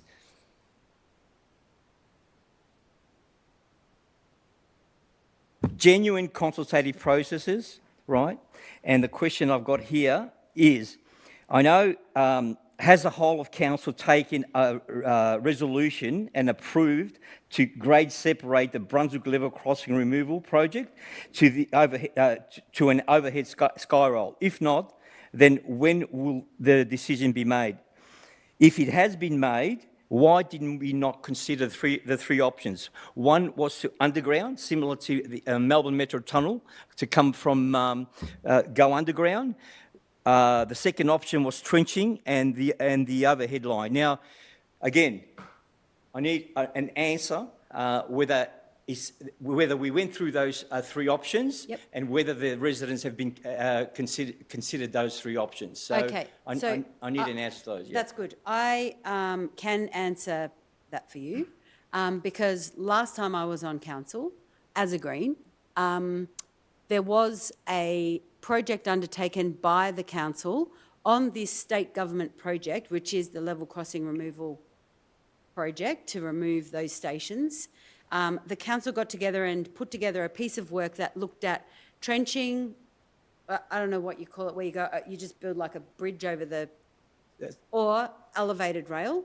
What we decided back then, and some of these councils will remember this, is an all-of-line solution was our priority, do the whole thing in one fell swoop and go up at Park Street and come down just after Batman Station. That was the piece of, like it probably still exists somewhere. Your points about consultation are very relevant and important, and we've been trying to learn to get better at the way we consult communities, and I believe we have. But this is a state government project that we have to hold on tight to the reins of so that we can ensure to protect, I guess, the fabric of the community that exists around here while those changes are made. So I'm happy to try and get more of an answer from the director, but from my perspective, that's what I remember. I remember us talking about it before when we knew that it was coming and looking at what we thought was the best idea. We presented that outcome to the state government at the time. So, let me just get more answers. Thank you, Penny. Oh, certainly through you, Mayor, and it was long before my time, but my understanding, as this is a state government project, council can only advocate and request and suggest. And so there was consultation done with the original level crossing proposals, and council did go through a consultation process and brought to the chamber and adopted an advocacy position. Ultimately, I understand that council did support the elevated rail position that the state was proceeding with on the basis that that was a better outcome for the community than not getting a level crossing. But ultimately, council can't make a decision on what the state will deliver. Unfortunately not. But my motion in this really speaks to what you're concerned about, I think, and that's that we don't have as much say as I think you would like to have because this is a state government issue and not something the council can advocate. So my motion that I think you've spoken to in the statement is that we are advocating to the state government for better consultation. And we want these specific things to be taken into account. We want the effects on the community to be better taken into account. Lessons that we've learned from the level crossing in Coburg to be taken into account. So that's what this piece is writing for. And I think that hopefully takes into account some of your concerns. Yeah, I take your thanks, point. Jack. What we might do is, I'm interested to have a coffee with you sometime if you want to talk about it more, but I do need to move on for the sake of process. But Thank you I very appreciate much. you coming and using your time effectively. I've got just enough time. Andy, if you want to come back in and talk to your other question, which was about the Sydney Road and Staley Street piece, because I'm concerned that I sort of had that a bit tilted one way, and I have got enough time, I think, to maybe hear from you if you're up for that. Yeah. Thank you. Thank you. I was just getting a seat after standing for too long, so bear with me a moment. Thanks very much, councillors, for the opportunity to also speak to this. I guess from a Better Breeze Block perspective also, we're really interested in, obviously, in open space in our community. For a lot of us apartment dwellers, the use of public space is a key part of our life. We don't spend all our time in our apartments. We spend a lot more time in the public realm as a community. So for us, the Staley Street project is a really important project to create additional open space assets, particularly with the fact that the Hope Street and Breeze Street corner space is unlikely to proceed as a public space. So for us, in losing that opportunity, having the Staley Street public space as an acquisition by council to achieve that outcome, we think is incredibly important. The things we think are important about the project is the length and utility of space from Staley to Sydney Road, having a longer space that has greater opportunity for use. We think the opportunity for flexibility of the remaining parking for events such as Panagidi, these other events in the community that could be used, but also available for traders and the church community. We think Staley Street doesn't warrant closure, and we can achieve safety in a number of other ways, but we also think, thinking about people crossing that road, the safety, it is incredibly dangerous, and there's a number of councillors I've walked the street with and nearly got skittled, and also a number of members of St Vasilios. So from our perspective, we're supportive of an option that achieves a larger volume of open space. However, the Greek community who are here tonight are the bones of this community that made us more recent people to this area want to live here. They are the cultural fabric, and for us, while there's been adversity in this project, it's actually facilitated an opportunity for Better Breeze Block to meet with a number of leaders in the Greek community, and that's been incredibly special. So we think it's incredibly important not to have this project to be about adversity and one side or another, and hearing a number of the key priorities from the Greek community, having physical access, having parking available, ensuring that they can continue to use their facility, cross the street, use the park for festivals. That's equally as important to us as it is in terms of the open space. So our perspective, really in conclusion, is we're really supportive of the initiative of council. We think it's really important we take the Greek community's considerations very seriously to ensure, as custodians of the place, let's not forget they funded that church with their own dollars and built it, and they've been there twice my lifetime, which is quite extraordinary. And so I just really, in an environment where there's been two quite polar opposites, I really encourage the councillors to think that there's a solution here that can bring both communities together quite easily. So thank you for the opportunity. Yeah, thanks for the statement. Lovely. I'm not crying, you're crying. Okay, so that is, I think, the perfect way to finish question time. And now we need to move on to reports. So question time is finished at 8:46. 7:47. I can read an analog clock. So the first item is to be tabled under the Local Government Act. This next item on the agenda involves the tabling of the independent arbiter's determination and statement of reasons as required by the Local Government Act 2020. Since it's only for tabling and recording in the minutes, we'll now just move on to council reports. And the first council report we have this evening is 7.1, which is the Central Coburg Program Community Engagement. Councillor Svensson, happy to move. And a seconder, Councillor Politis. Councillor, would you like to speak to the motion? Yes, please. I'm really excited to talk about this because this is the report that receives the results of our big consultation that we just did about the future of Central Coburg and the revitalisation process. We received 1,382 responses to our consultation, which is pretty massive, and we heard from a really diverse section of our community. So I think this report has a lot of rich contributions in it that I think will really help shape the future of Central Coburg. Some of the themes that we heard from the community, there were sort of 5 main themes, and I really encourage everybody to read the report that goes through those themes.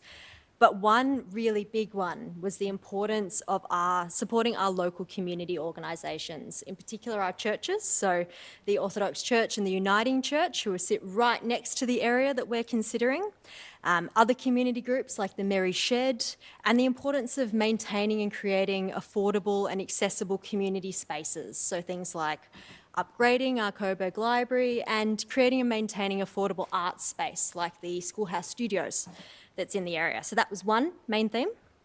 Another theme was that we heard about the importance of providing high quality housing. So not just more housing, but housing that's high quality that people actually want to live in and that's genuinely affordable. That is also supported by good infrastructure and good services. So housing in Central Coburg was another big theme that we heard about. We also heard about the importance of supporting our local businesses, and particularly the importance of supporting a diversity of different businesses. So not just ending up with chains all of one type, but ensuring that we keep that diversity of business that makes Coburg so special and support it to be even more diverse. And we also heard about the importance of making Central Coburg a greener, safer and cleaner place to be. So particularly creating open space, greening what at the moment is a very, very concrete place, and putting more trees in, more places for people to gather as well. So we heard about that. And the last theme that we heard about was the importance of this project being delivered in a thoughtful way. So not only about having good design that takes into account the different needs of our community, both the needs of the community who are there right now, but also the community who will be moving in the future, but also thoughtful in how it's delivered and really minimising the disruption to people who live in the area, the people who use the important services in the area, and businesses as well. So those were really the 5 main themes that we heard about in the consultation process. So what this report does is it accepts the consultation, and it means that we're then going to go on to do some more detailed feasibility work to flesh out the designs and really incorporate the feedback that we got from the community. So this is really about saying, look, we hear you, and how can we make these designs even better and work better for the community? So I'm really excited that this is the next stage of the project, and excited to see what comes back and incorporates all this feedback. Thank you, Councillor Svensson. Councillor Pilatus as the seconder. I actually wanted to move an amendment. So you want to withdraw your second? So I'll ask for a seconder. Well, I'm happy to second it, and I won't speak. But would you like to propose your amendment? Yes, thank you, Mayor. I have been hearing lots of feedback about the Coburg redevelopment project proposal over many, many periods of time. Sorry, Councillor, the amendment? And the amendment, taking on board the feedback of people, is that we actually remove the building that's right in front of the Orthodox Church, so that we can continue. Sorry, that's going to need a seconder. Councillor Theodosis. So now would you like to speak to your amendment as you have a seconder in Councillor Theodosis? Yes, thank you, Mayor. Over the years and over a lengthy period of time, I've been hearing about what people want to see in Coburg, and I take on board all the comments made by my fellow councillor Svensson. People do want to see all those things. They want green, lively spaces, but also when we go forward and when we develop these spaces, we want to make sure that we don't take away from people the things that are important to them, the things that mean something to them, the things that matter to them. And one of the things that matters to many people in the area, in the precinct, is the church, as well as open spaces, as well as places to gather. And the placing of that building directly in front of the church does compromise access. It also brings into question how we use the open space, particularly in view of the fact that we now know that the Uniting Church, adjacent to the Orthodox Church, plans to undertake a fairly significant development. So that will impact on the use of that area. Traffic management is also a big concern. condition, which I think hasn't been examined as yet. And we have also heard continually during the course of this engagement from many people that they're feeling quite distressed that this church, which is a huge community centre and delivers many services to the community, might be severely impacted.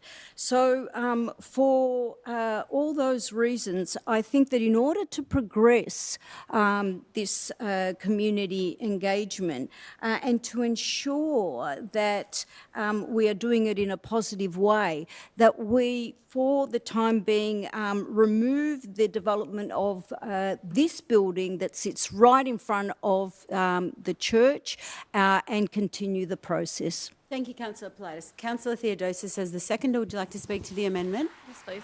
Proposed. Thank you, Mayor. And I'd also just like to start by acknowledging the parishioners and, of course, Father Leo, who's here tonight, and just, I think, all of the parishioners, the committee, and Father Leo, they work incredibly hard, not just for the Greek community, but Merri-bek as a whole, through their meals program and how they support vulnerable people in Merri-bek. So I just want to start by acknowledging that. We know Coburg is a vibrant community, and I'm really excited to see that this project is underway, and we've got this consultation coming back to council, and we can start looking at what the next steps are, which is great because similar to what Councillor Svensson has said, we want this space to be for everyone. We absolutely need, more housing in our area. It's going to be an activity centre, and so we need to find ways to keep up with that demand. And our community is growing, and we need to grow with it too. However, I do want to make sure that we're also bringing our community along this journey with us, and of course that does include the Greek Church, who have raised some concerns about how this would impact their parish and their community, who do give so much to Coburg and to Merri-bek. I myself have had the privilege of attending that church for many, many years, but in particular during Easter or Pascha, where members of the church congregate, and it's really bursting out the seams, and that's because of the hard work of the committee and Father Leo. And so I'd really like to see this space be kept free so that we can help support the church and see what else could be done with that site as well. Thank you, Councillor Theodosis. And now, is there a councillor that would like to speak against? Councillor Pulford. Thank you. Thank you, Mayor. Yeah, look, I want to speak against this amendment because I believe it's really putting the cart before the horse. This report is about summarising what we heard from the community. It's not actually making decisions about the future of the Central Coburg area. And council has been on this long journey with Central Coburg for many, many years, and we've looked at it all as a whole, and this amendment seeks to section out one block of land of the whole and make some decisions about it, I think, preemptively before we've got all the information. But also, I think that really risks the whole project in total, because we've been looking at it completely, and to section a part off, make a decision prematurely, it could really threaten the viability of the whole renewal program that we want to do there. And we want to see change in the area because it is a sea of car parks at the moment, and we have really exciting plans to build a new Coburg library and a new piazza, which would be amazing open space for the community to use, including the church. So yeah, look, I'm concerned that this is making decisions too quickly and it's making decisions in isolation, and advice from officers is that we know that there's calls and concerns about this site from the church. We've acknowledged that we've seen the petition. Decisions are to come. So we're not locking anything in about that site tonight, but if we were to accept this amendment, we would be locking ourselves into big decisions that could really affect the viability of the whole program. Councillor in support. Councillor Davidson. I'm happy to support Councillor Politis's amendment, and I'd also like to acknowledge that with this space comes community, and community is at the heart of every decision that we're making. So I think the ability to listen to key stakeholders within this area is vital for council at every stage of this big, bold vision. And this is the appropriate stage to hear those concerns and reflect those to then go back out to the community. It's not stopping the project from being viable. It can still continue in other iterations. And change is needed in this area. And this is what we have heard from the church, from traders, from so many different people, and it's something that's really wanted and needed. But at the same token, we've also got to make concessions for the voices that we're hearing right now and the need to shift things around a little bit so that we can have a progression that is reflective of the community now and moving forward. So I just want to bring it back to space equaling community. So if we shuffle this around, we're still facilitating community, and we're facilitating in a way that is going to be advantageous for some really important groups within this particular space. The work that gets done within Coburg is exemplary, and it's something that we should acknowledge, facilitate and applaud. And by doing this, we are allowing this to continue. So I thank Councillor Politis for her motion and Councillor Theodosis for seconding it, and I will be supporting. Thank you, Councillor Davidson. Is there a councillor that would like to speak against the proposed amendment? Councillor Irvin, thanks. Thank you, Mayor. Yes, I'm going to speak against this alternate motion. Unfortunately, all the modelling that we've seen so far, which is, preliminary, shows that this really does risk the feasibility of the whole area. And I think that it's a bit, too early in the piece of looking at this to rule out any particular one site and to make a change this significant. One of the possibilities that comes with having a building on this site is that we could actually deliver social and affordable housing as a standalone prospect in this location. If this is then redistributed to other parts of the precinct, that becomes so much harder to deliver as it's no longer a single package site that's, close to the railway station, close to all the amenities, the services, the library and the piazza. So I think that this would risk the feasibility of the site as a whole. It would risk the potential for us to deliver a meaningful amount of social and affordable housing. And I think we really have to look at, the 11 of us as being stewards of a multi-decade project to deliver renewal in this area. I certainly don't want to make decisions that will impact future councillors for terms to come from making decisions for the best, for the whole community. So I think that we just have to be really careful about what we rule in or rule out at this stage and to really keep our options open. Certainly continuing talking to the community. I've had conversations with several of you about this, but I think that as we see the development of the framework progress, we can certainly, work with some of the concerns that you have and try to mitigate those as best as possible. Thank you. Thanks, Councillor Irvin. Councillor in support of the Politis' proposed amendment? Not exactly for or against. Oh. Would you just like to speak anyway, Councillor Bolton? Can I speak? Sure. Yes.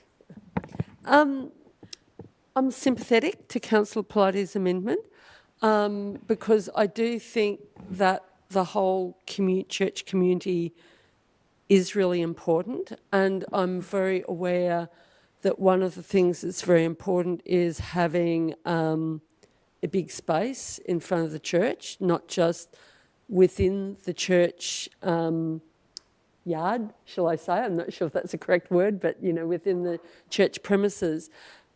The reason why I'm not quite prepared to vote for that tonight is because partly wasn't prepared to vote for big changes because the report that was being presented was just simply really a noting of the engagement and publication of the community consultation or the outcome of it. And I personally feel like I need to grapple more with what is where on this, within the Central Coburg area.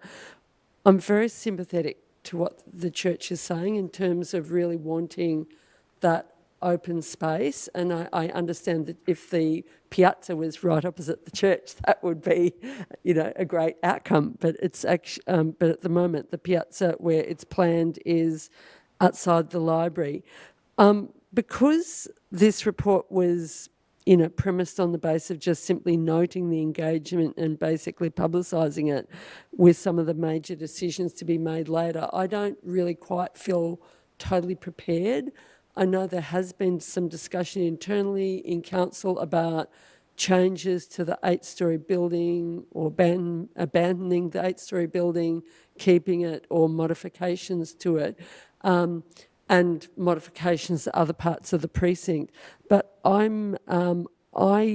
my personal feeling is I don't quite feel ready to just purely abandon it, but I'm open to either abandoning it or making changes to try and open the space up for the community, because the church is a representation not just of the church leadership, but the broader community.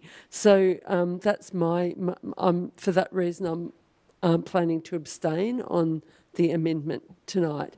But that's my reason. I'm open to all positions, in particular the church community. And I was there for the big festival, I don't know, a month ago or so. I've forgotten the exact time. And I'm aware of how huge that festival is. And I wasn't there for the Easter, but I'm aware that Easter is even bigger.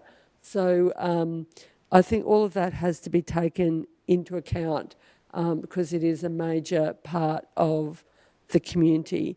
Just draw your attention anyway, to the that's time. it for now. Thanks, Councillor Bolton. Are there other councillors that would like to speak? Do I have a right of reply? Have you spoken? No. Councillor Svensson, you will have at the end, yeah. I just wanted to note that I think that we had a great statement earlier that's quite relevant here. We heard from Andy earlier about the breeze block and what happens when you're redeveloping an area and you don't take a holistic neighbourhood-wide approach to considering how you do that then you often don't get good outcomes for the community. And I want to see awesome outcomes for the church. I want to see awesome outcomes for the whole community. And I think what we really need in order to do that is to take a neighbourhood and precinct-wide approach. And as other councillors have touched on, if we single out just one area and make changes to just one area without considering the whole area, that can really have unintended consequences. If we want to have the best possible outcome for as many people as possible, we need to be holistic. We need to look at this entire area as a master plan and consider how each piece interplays with another. I don't want to be locking in or locking out any option at this point, because I'm really hopeful that we can come to a great compromise that understands the absolutely essential community service that both churches play in our community, and also understands the needs for things like social and affordable housing. It may or may not be in this site, but we need to consider all of the options available to us, and I don't think we should be locking ourselves into anything or locking ourselves out of anything right now, because we need to take a holistic approach to get the best outcome possible. Thank you, Councillor Svensson. I'll just quickly say before we move on, I'm also reluctant to support an amendment to this early in the piece. For me, the Central Coburg plan is at the very beginning of its journey, and I expect you will all have to keep coming back, because this abandonment of the 8-storey tower probably will show up next time that Central Coburg framework plan comes back again, if it hasn't been moved by then. But I'm not ready to commit to removing an 8-storey tower in that site, because we don't actually know who's going to end up owning that building or owning that space, or what they're going to propose in that space. And I think that it would be a bit too prescriptive of us to, as part of recognising this early consultation and the input we've had from all of the community, to tack something like this on so early in the piece. I expect we might do it later, maybe, or it will certainly be proposed again later. But at this point, I won't be supporting an amendment so prescriptive. But I'll give Councillor Politis your right of reply, 2 minutes. Thank you, Mayor.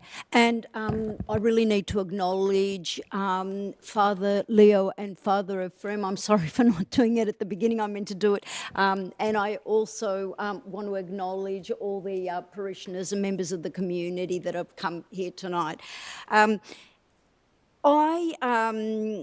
I think this has been many years, well, I know it's been many years in the making. I agree with Councillor Pulford. And so I want to see this progress.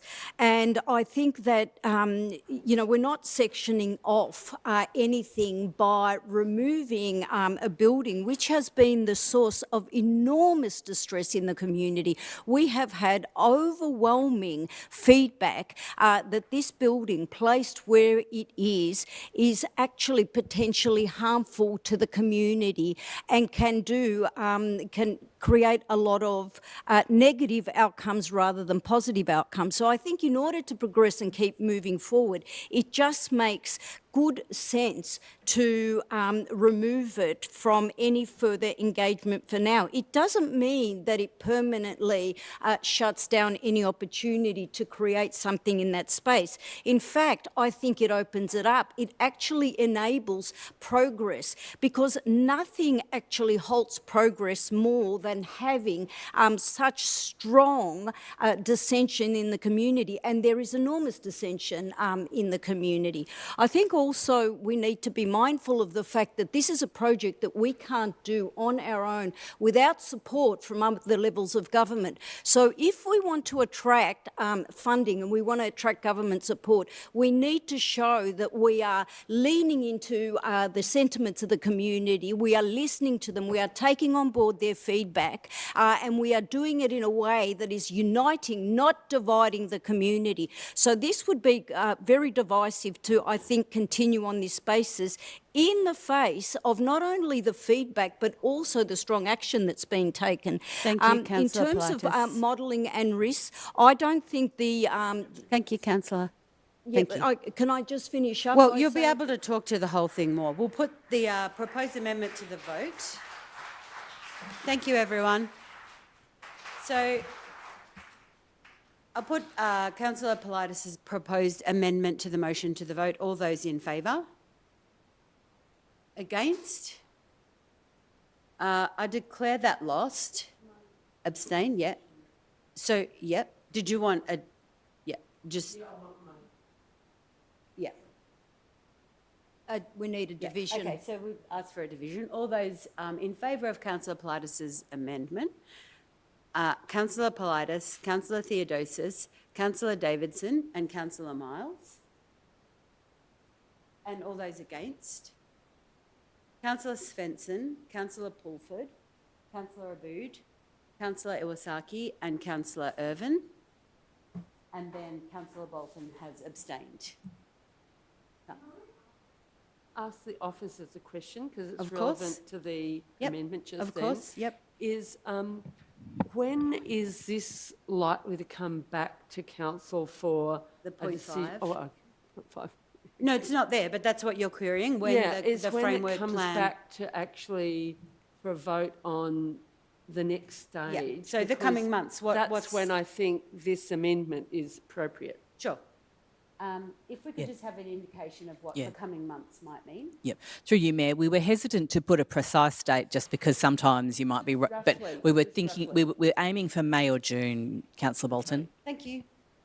So we'll go back to the initial motion, which Councillor Svensson has spoken to and moved. I seconded and I haven't spoken to it. Is there somebody that would like to speak against the motion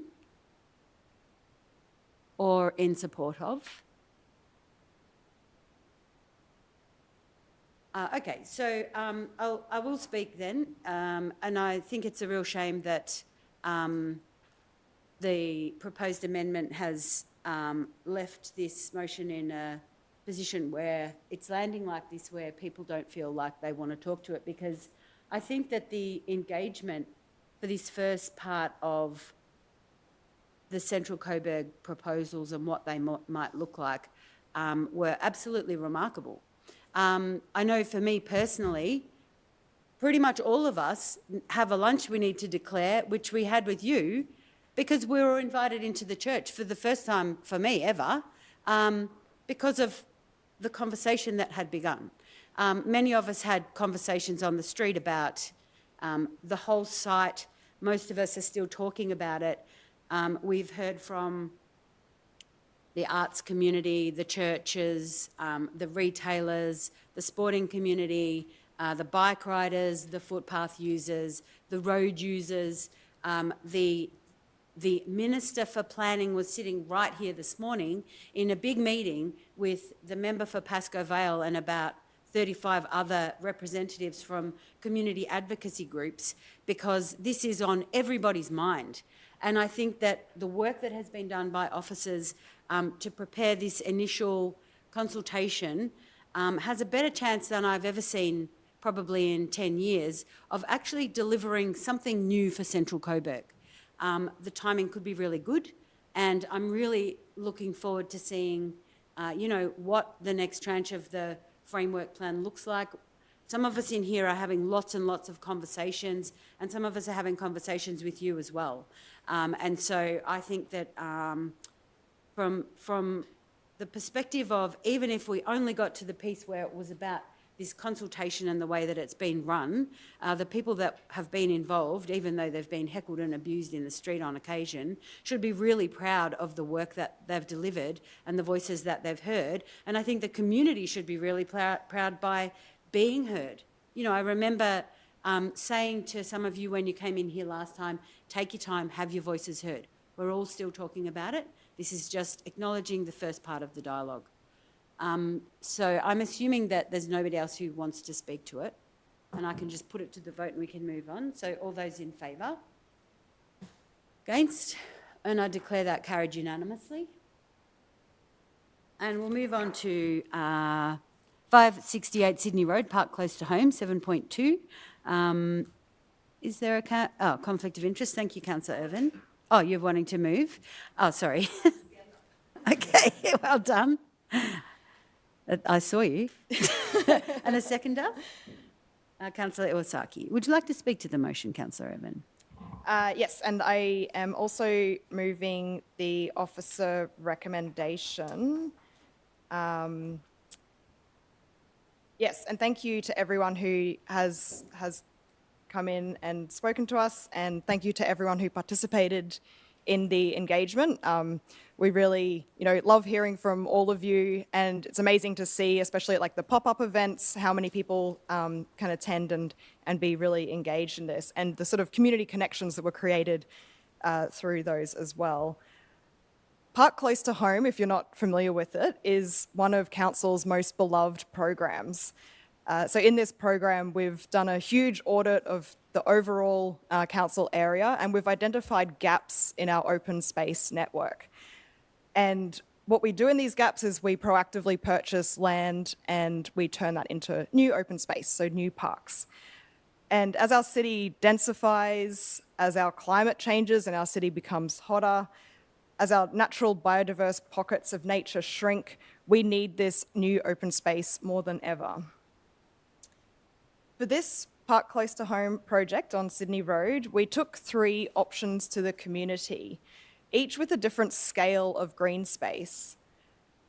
As everything we do with council, we have to make a decision that strikes the balance to meet the needs of the whole municipal community, including future generations. And in this case, it's about balancing the space used for the new park compared to the space we keep for car parking at the rear of the site.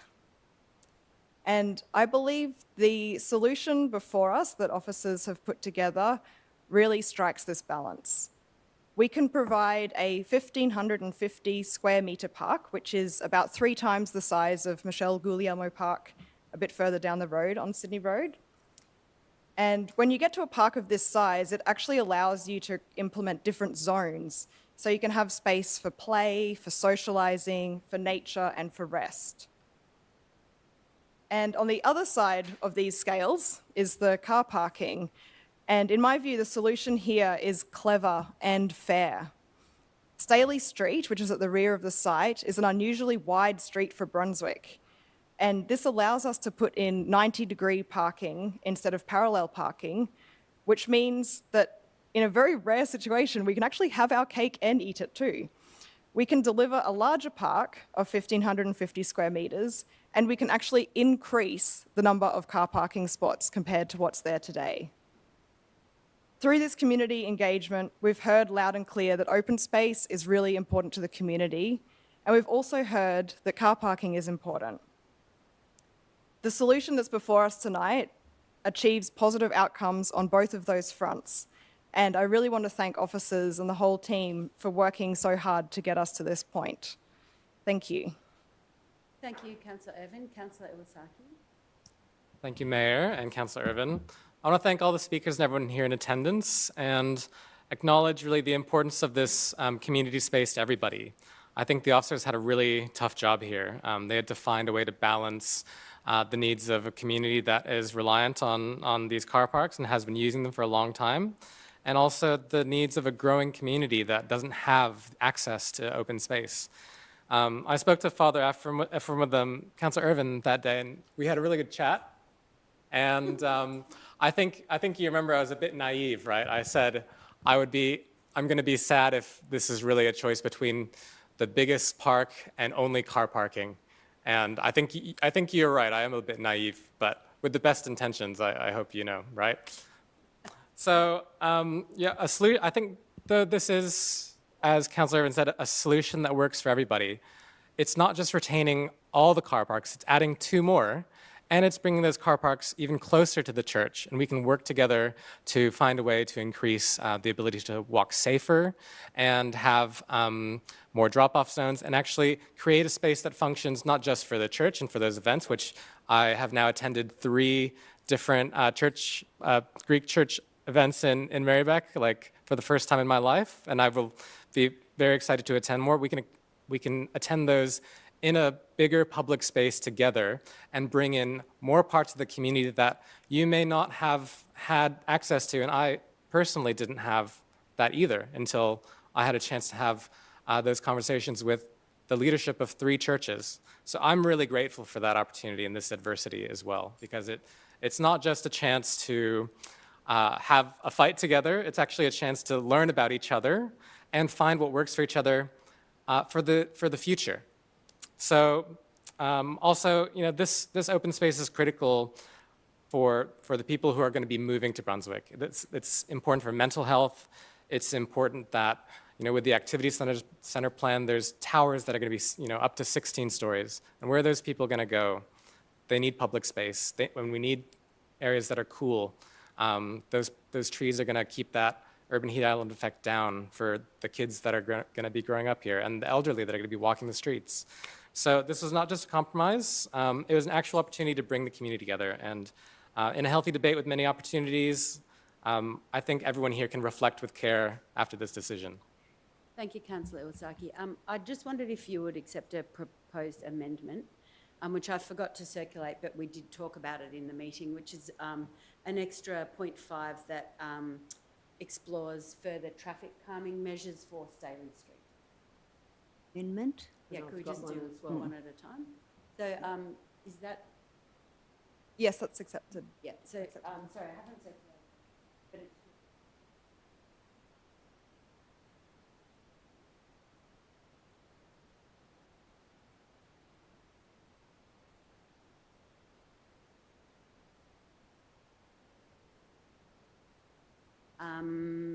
that's fine. Okay, Councillor Bolton, you had an amendment?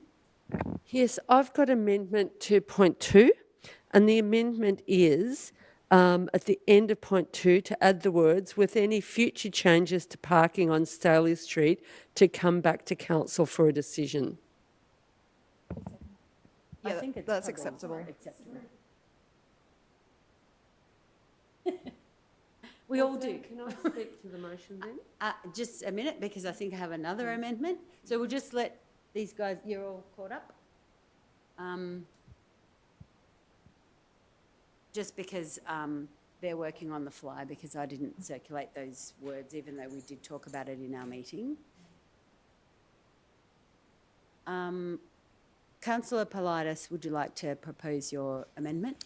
Yeah, thank you, Mayor. My amendment is that we endorse option 1 for 568 Sydney Road to make the newly acquired land of approximately 1,000 square metres into a public park, and that we retain the current car park to ensure community needs are met.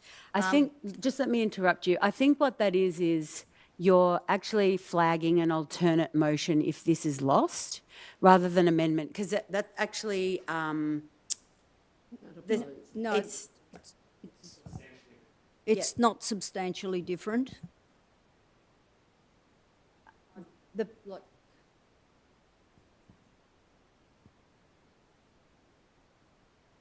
So what your proposal is to alternate what you're saying with something that's there.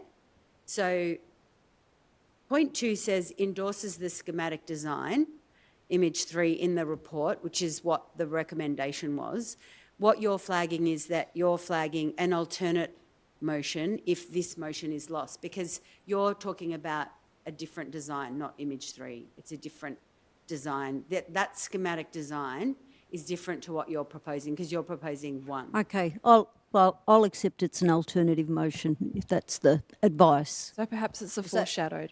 That's right, yeah. It's you're foreshadowing an alternate motion if this is lost. Sure. And so you're speaking against, you can exercise your right to speak against and foreshadow your motion. Thank you. And so Thank you. now that we have a substantive motion with 2 amendments made, and we've heard from the mover and the seconder, you would like to speak against the motion, Councillor Politis?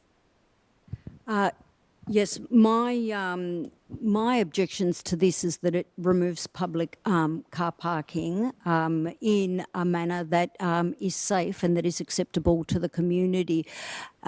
Public car parking or off-street parking is really an issue of not only safety, but it's an issue of accessibility, because we know that once parking and public car parking amenity is reduced and it goes to, it's moved in front of people's houses, it's on-street parking, it's subject to a risk of loss or a risk of being very, very restricted in its availability.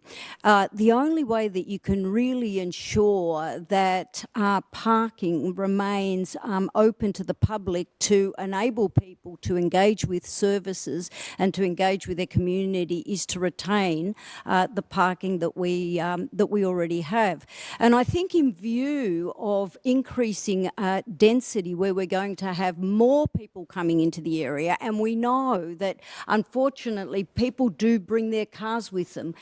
Car ownership is actually going up. It's not going down, and whilst we want to discourage it, there's the reality of car use, and we need to make car park amenity available for people so that they can engage with communities, so they can support their trade, so that they can do things like go to the doctors or to go to the pharmacy, in order to keep our community thriving and connected, and to practice the inclusiveness that we talk about. I think it is really critical that we retain the parking that we already have. We also know that every development that comes before this chamber, nearly every single one seeks reduced parking. So therefore, in view of that, we need to be retaining the public car park that is available for public and community use. Thank you, Councillor Politis.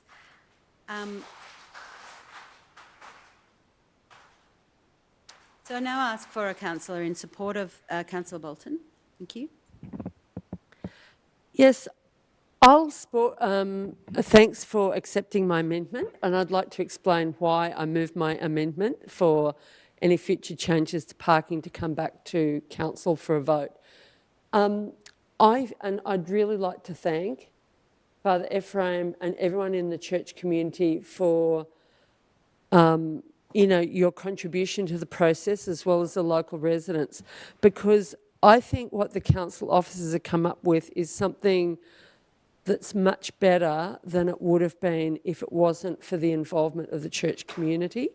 And I think I definitely didn't really support the second two options of the original consultation. I think this is much improved, but I can also understand the reticence of the church community because council hasn't been able to guarantee that a future council won't be able to turn the parking on Staley Street into permitted parking. And that's the reason why, there's my understanding that that's the reason why the community is wanting to keep the car park. They feel that that is more definite and less likely to be touched. And that's why I've moved my amendment. It doesn't guarantee everything, but I think it means that it can't just be changed by the tick of a pen by a council official. It has to come back to the council for a vote.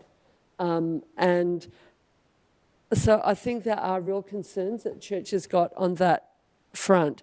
But I am appreciative of the proposal put forward by the officers that the parking that shifted from the car park onto the street is not going to be permitted parking.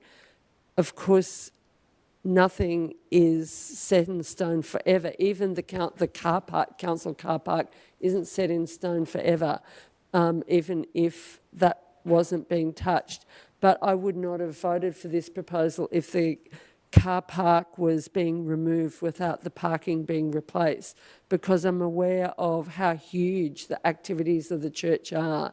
People park miles away to access church, the church, especially for the big festivals. But even, I think, the average day-to-day congregations, which I think in the church in Staley Street and the one in Coburg have way bigger congregations than many of the other Christian churches have. So, like, way bigger. So I do feel there is a need for a larger park, as long as the parking is also retained. And so I guess what I'm trying to do in a small way in this is to try and guarantee that there are no changes made to the parking without it coming back to council for a vote. I know that doesn't totally allay everyone's concerns. I understand that. Thank you, but Councillor Bolton. I think it is a bit of a protection. Thanks, Councillor Bolton. Councillor Theodosis is speaking against. Thank you, Mayor. And I'd also like to acknowledge Father Ephraim, who's here tonight, and for coming in and speaking to us, and also the parishioners for coming in tonight and for also engaging and contributing to this process, and for all the work that they do in the community, of course. I will be voting against this, and if it's not successful, I will be supportive of an alternative motion which supports option 1. I'm really happy to see that we are getting a new park in Brunswick and on Sydney Road. This is something that I know council is really excited about and has been engaged in, and I know council officers in particular have done a lot of work on this.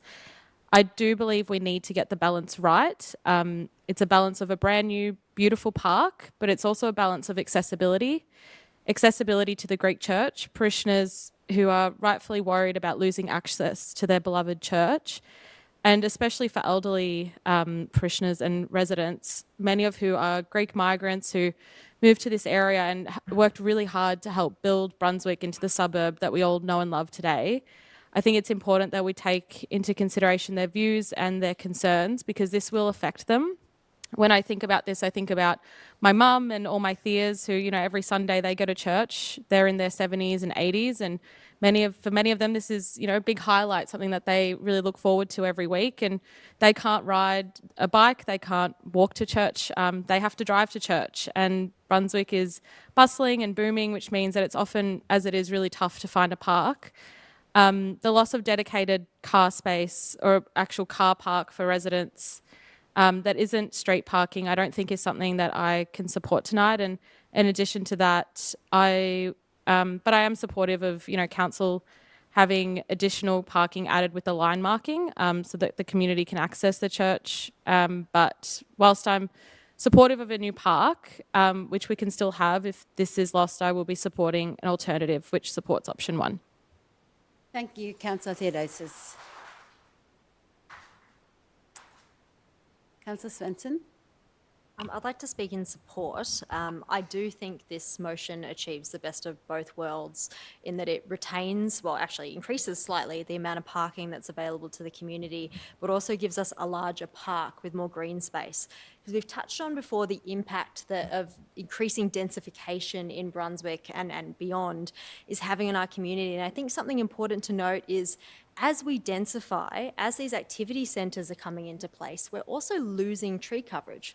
We're losing green space. We're losing the trees out of people's backyards.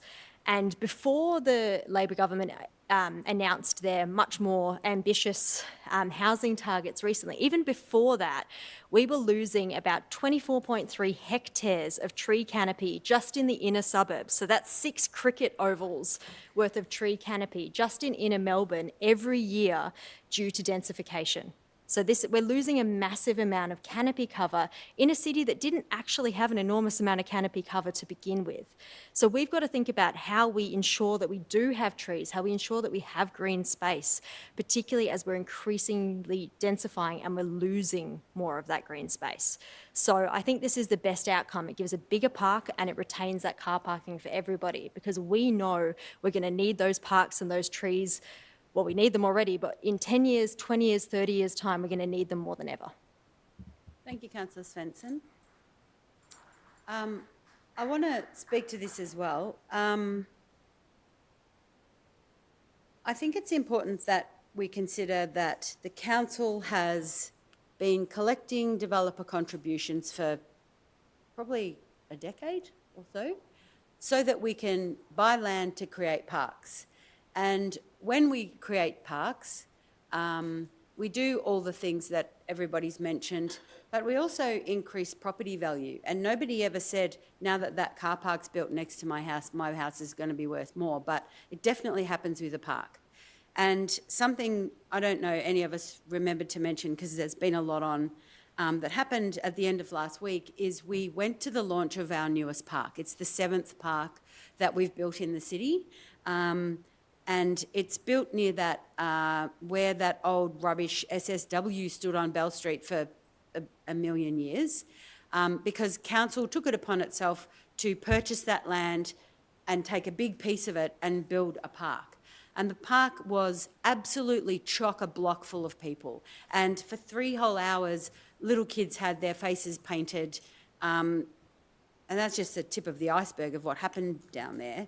And so I think that the idea of building another park down in Brunswick is something that's really, really, really important. And for a lot of people, they would have been happy to sacrifice every single car park to build a giant park down there, right?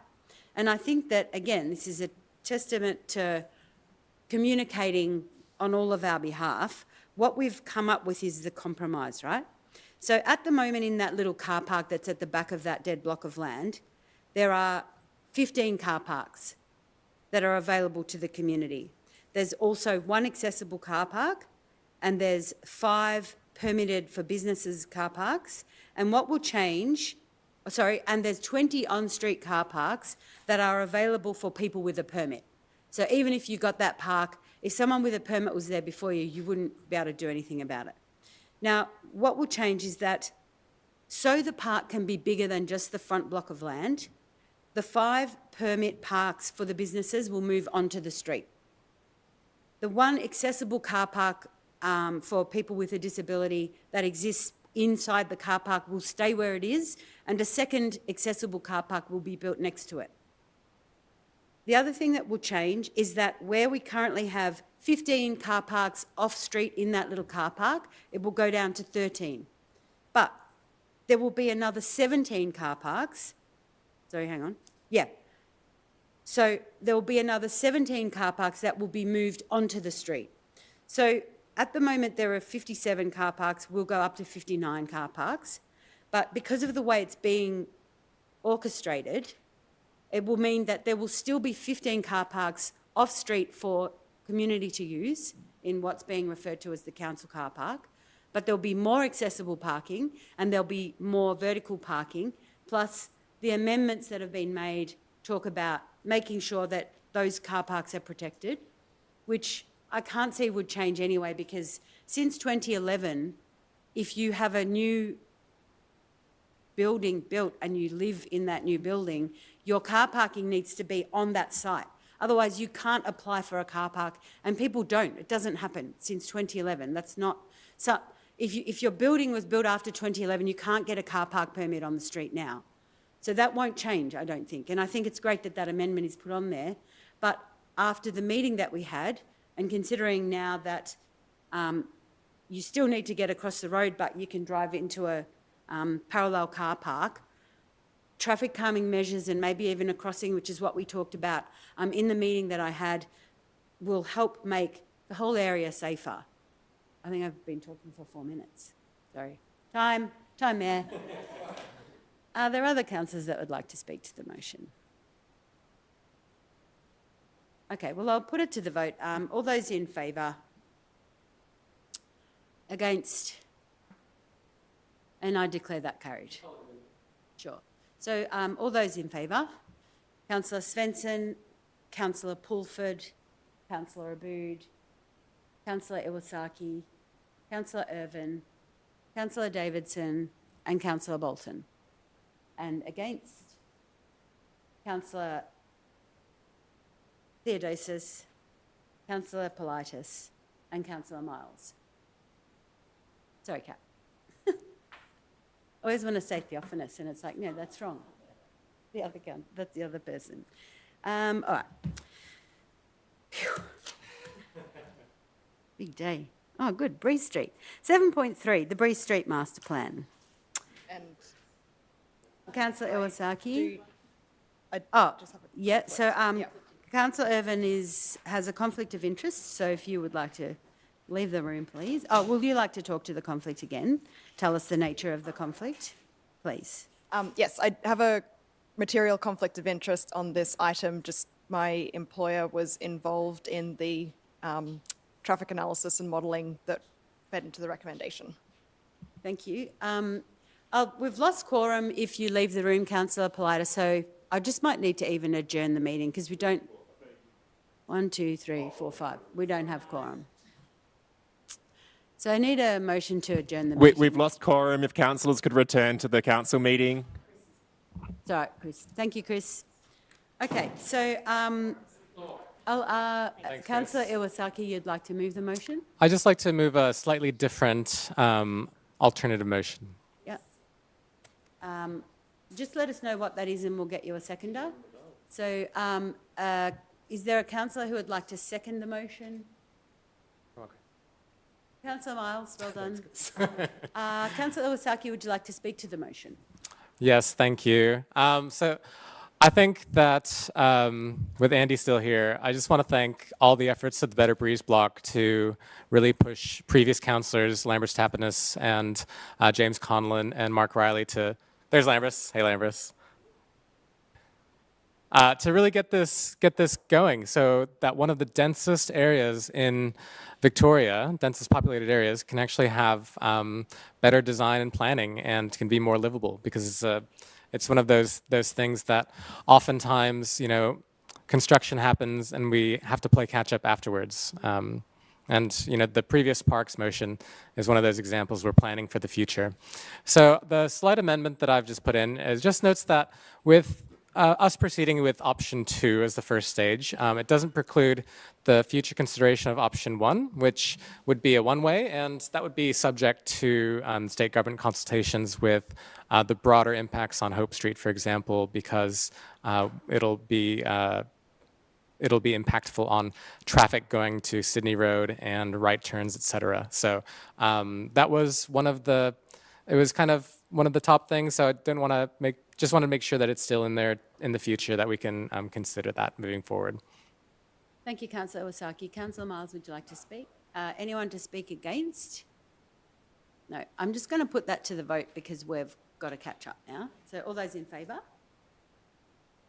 I declare that carried unanimously. Woohoo! Thank you. Okay, 7.4, the draft library strategy. Is there a councillor who would like to move? Councillor Miles, and a seconder? Councillor Theodosis. Would you like to speak to the draft library strategy motion, Councillor Miles? I just thank you, council officers, for all the work they've put into it. A family full of librarians, I know how important libraries are to the community, so thank you to all the work that was put in. Thank you, Councillor Miles. Councillor Theodosis, would you like to speak? Yeah, sure. So this is our draft library services strategy 2026 to 2031, which has been developed to guide positive outcomes across Merri-bek libraries. It's all about having welcoming, inclusive libraries that also connect communities and provide tailored services. Libraries, of course, provide books and services, but it also means that for families that are doing it tough, children, no matter what their background, no matter where they've come from, can have access to literature and books and also the services in libraries. Some of my earliest and fondest memories growing up is going to the Coburg Library with my dad, and they always had a Greek section, Italian section, all different kind of languages there as well, which I've always appreciated. And of course, our story times. I can't remember how many we have, but I know it's a lot now, which is great for people that are culturally and linguistically diverse. But yeah, very happy to support this. Thank you. Councillor Bolton. I've got an amendment. I circulated, I think, this morning, and then I circulated a later amendment, but I'm not going to move that. I'll use the original wording, which is with the it's point. Yeah. So it's at the end of the sentence, the existing sentence of the officers, with wording in the document to indicate that Merri-bek libraries do not intend to adopt the model of unstaffed library hours. In addition, that under the heading Contemporary Library Services, one of the actions to read opening hours reflect community expectations, including for staffed library opening hours. And can I just check with Councillor Miles and Councillor Theodosis if that's okay for you? Great. So, Councillor Bolton, would you like to speak to the motion? Yep, go for it. Yep. Good. Okay. Well, I mean, I certainly welcome the draft library strategy. But one of the things that I feel is very important, because around 20-odd libraries in Victoria, might even be more, have shifted in the direction that libraries have gone in Britain and the United States, of having unstaffed libraries and unstaffed library hours. And I know that the first library to do this, which was, I think, one of the libraries in Yarra Council area, where the librarians didn't really understand the implications of it, and they do experience a certain amount of fear when they arrive at work and don't know who might already be in the library. And also there can be issues such as maybe trashing of particular books that people don't particularly like. I gather that has happened in Merri-bek at a particular time, anti-trans or different prejudices that people have. So I also think people appreciate being a library staff member that they can talk to and relate to. And I feel that with this whole shift in this direction by so many libraries, there's a need for us to have a very definite statement in the draft library strategy, or the library strategy, as we're adopting tonight, to say that we will have, we will not go down this route of unstaffed library hours. I think with the extended library hours that people are wanting, it tends to be more on the weekends. Like, people want later. This is what the library staff tell you when you chat to them in the libraries. They want longer hours on a Saturday, like going later in the afternoon. They want earlier opening hours on a Sunday. People don't necessarily want to go to the library at 11 o'clock at night, like those 24-hour gyms. But I think the experience of Yarra Library staff is an indication that this is not a great model of going down that route. So I'm glad that Merri-bek Council is not going down this route, but I feel that we need to actually say that quite definitively in the strategy. Thank you, Councillor Bolton. Councillor Politis? Thank you, Mayor. I thank Councillor Bolton for her amendment. I'll be voting in support of it. However, I do want it noted that one of the problems that libraries are having, this is general across the board, is that a lot of library staff are exercising their right to work from home, and it often creates a difficult situation when you're trying to staff libraries. So I just wanted to make that point and wanted that noted. Thank you, Councillor Politis. I'm going to put this to the vote, so all those in favour? Declare that carried unanimously. The next is 7.5, Art and History at the Brunswick Town Hall. Councillor Pulford and Councillor Miles. Councillor Pulford, would you like to speak? Yes, thank you, Mayor. So this is a report coming back from officers looking at Brunswick Town Hall.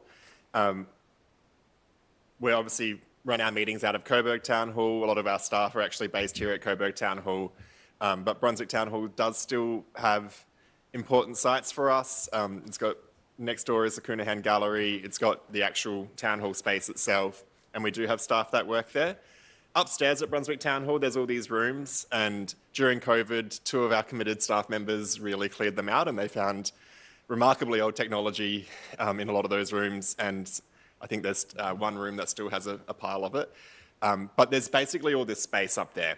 And council has got some community groups using some of that space, but there's more capacity there to make sure community gets benefit out of our public spaces. This report was started last council term, I believe, and Councillor Tapanos was also looking at how we can celebrate our local history and art at Brunswick Town Hall as well. So this is coming back from that report from officers. It's noting that we intend to expand Brunswick Library in 2027. A future expansion of the Coonahan Gallery would happen after that. And it also is looking at, in the meantime, before we start looking at expanding the library, what can we do at Town Hall to make it easier for people to get around, to make sure people know that actually we do have the gallery there that they can enter. It suggests having some public art on the appearance of the Town Hall, increasing marketing for it, and also changing the layout of the foyer and potentially activating it there with some pop-ups as well. They're not necessarily all going to be funded. We're going to have to consider them in our budget process this year, which is going to be a very hard decision to make with all the competing things we're looking at funding. But I'm pleased to see this work by officers and really hope that this leads to the community getting more benefit out of our public spaces. Thanks. Thank you, Councillor Pulford. Councillor Miles? Yeah, I'll just be quick. I think with the changing face of Brunswick, I absolutely love old architecture. So I'm so glad that this old piece of our history of Merri-bek is being a new lease of life and being used to its full potential. And I just love the idea of local artists being able to display their art for the community to see, because I think sometimes artists, they don't always get the opportunity to show their beautiful work. So I think it's great that the council's getting behind them and giving them the ability to show their works. Thank you, Councillor Miles. Is there a councillor that would like to speak against this motion? No. I just would like to draw people's attention to 5.B, which says performing artist residency in the town hall. The town hall is pretty much 2/3 empty, and the bit that is full has the most incredible gallery that I've been into, and certainly in Merri-bek, and we should all be really proud of the Coonahan. It's quite remarkable, and the latest exhibitions that are on down there are absolutely world class.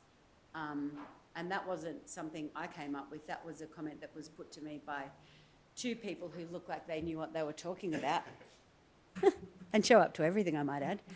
But because of the beautiful heritage that Councillor Miles has mentioned, you better turn that clock on, a lot of it is inaccessible. So you can get up to one side of it, but because of the arrangement that happens there, you kind of can't get to the other side. And until we really flesh out what that looks like and work out how to pay for that access and everything. There are some spaces that, you know, people could be using, affordable spaces for writing or, you know, developing performance pieces or whatever else is happening. Things are changing down in Brunswick a little bit with the fact that the Mechanics Institute has a new lease on life, and there's been some incredible performances down there. But this is one of those scenarios where we need to make sure that we're paying attention to the arts in the city and supporting the arts in the city, or it will vanish. I've been looking forward to this coming back for a while, as I know that some of the other councillors have as well. And I'm even more looking forward to the next kind of package that's connected to this, which is about how to retrofit some of these spaces so they really can be the kind of places that this kind of performance we're looking for to support can happen. I'm really supportive of it. Councillor Politis? Yeah, thank you, Mayor. I just want to draw Council's attention to it's on page 176, point 2 and 3, and that references local activists Vic and Vida Little and their work in preventing the demolition of the Brunswick Town Hall. They were long-term activists and they were active for a very long time, and they both lived to a ripe old age, and they were really active in the community. I remember them still being active in the very early 2000s when we tried to establish a community bank in the local area. So I think it is really important, given our commitment to elders and to acknowledging elders, that we do something to acknowledge their work, because it really is thanks to this incredible couple that truly loved community and gave every inch of what they had to preserving community assets such as this one. So I just want to make sure that they are acknowledged and they're recognised for what they have brought to the community and for where we are now. Great, thank you. Why don't you move an amendment, Helen? I think I'll just... I think it's, yeah, I'll just thank put you. this to the vote, because we do have a formal process to consider while we're in a meeting. All those in favour? Against? Declare that carried. Thanks. Procedurally, can I request a slight movement in the agenda? We've got a few people sitting in the gallery, and I know we've got 2 parents here tonight for the sports allocation ground. Absolutely. Claire and Kate. If I could move the annual winter sports ground tenancy allocations at 7.9. Yep. Okay, so that's a great suggestion, Councillor Davidson, and we'll definitely do that. So I'll just bring forward item 7.9, which is the 2026 annual and winter sports ground tenancy allocations. Yeah. I need a mover? Yeah, as mover, I'd like to speak, and if I have a seconder. And Councillor Politis to second. So Councillor Davidson moving. Thanks. Yes, thank you. And I'd like to thank Claire and Kate, who came this evening to speak in relation to Oak Park, which is one of our many grounds that we have in Merri-bek. And I'd like to thank the officers for the engagement and the work that they do with all our sporting clubs and the various committees as well. I note the officer recommendation authorises the director to make any necessary changes to the allocation of facilities for the 2026 annual winter season and inform council of any changes. So as was previously said by the Director Eamon, any changes that are needed to occur can. But I'd also just very quickly draw our attention to the great work that we're doing with representation of females, not just playing sport, but getting involved in committees and that representation at those particular levels. We were one of the first councils in Victoria to mandate that women and girls have a seat at the table in sport and on the committees. So we've done an incredible job there, and I think the sports clubs have facilitated that to such a degree that we've got such wonderful women and girls competing and in committees as well. So I would like to move the officer recommendations as read on page 207. Thank you, Councillor. Councillor Politis is the second. Would you like to? Oh, in the interest of time, no, I think it's all been beautifully covered by Councillor Davidson. So I'll put that to the vote unless there's anyone who would like to speak against this motion. Okay, I'll put it to the vote. All those in favour? Against? Declare that carried unanimously and move, thank you so much for coming, and move to 7.6, Ramadan Nights at Bonwick Street, Fawkner. Thank you, Councillor Bolton. And a seconder, Councillor Iwasaki. Councillor Bolton, go for it. This motion arose from a discussion I had with members of the community in Fawkner in the middle of Ramadan last year, not last year, but really it wasn't. They really wanted a community iftar, like people organise in Broadmeadows, but it was really a bit too late in the year. And especially when you start thinking about closing streets and that kind of thing. So anyway, so I think staff have done a good job with the resolution that's been put forward. But I did send around quite late in the day because I had a few appointments today, which delayed me in sending things around. But I did want to move my amendments. So one is at point 2. Well, I've made some changes. Hopefully this is okay with the seconder. The point 2 amendment is really just to emphasise that the expression of interest, like it's good that council's proposing that this be a community-led project rather than a council-led project, but with council support.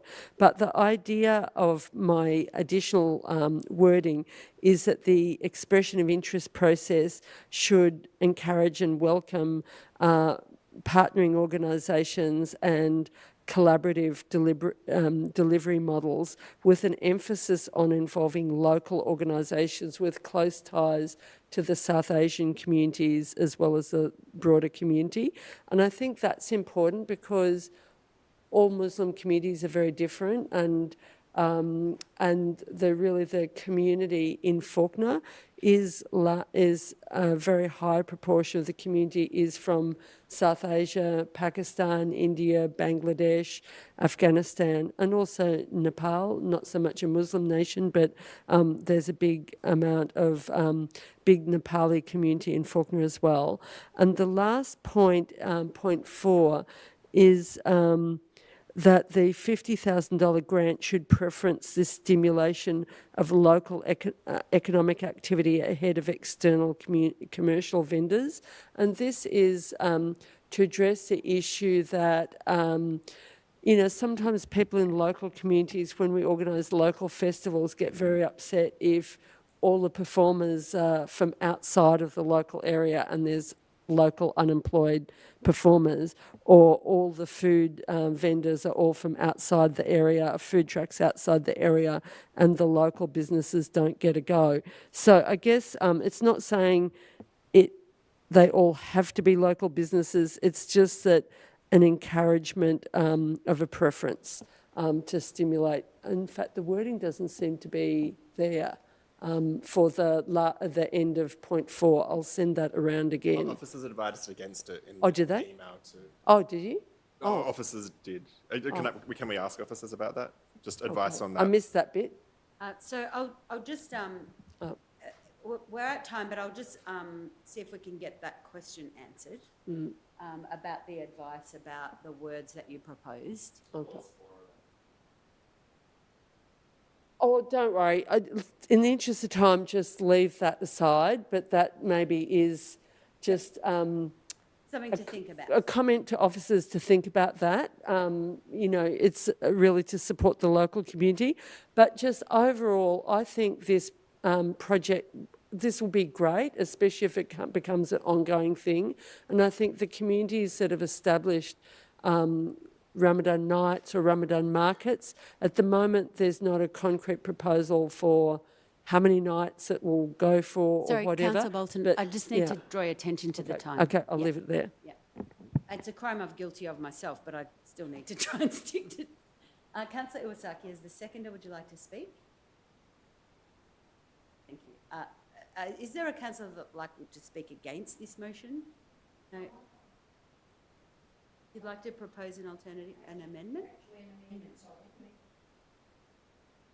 But can I preface that with a question to the officers? Is that can ask a okay? question by all means. Do we have a festival schedule? Yes, we do. We do, Councillor, through you, Mayor, we do have a number of festivals. If you think about Coburg Night Market, Faulkner Festa, Glenroy Festival, they're the key ones, and Sydney Road Street Party, of course. Can I propose an extra point that this also be, Ramadan nights be included and considered as part of the festival schedule? Yeah, I'd be happy with that. Fine. Okay, and that doesn't seem to be a problem.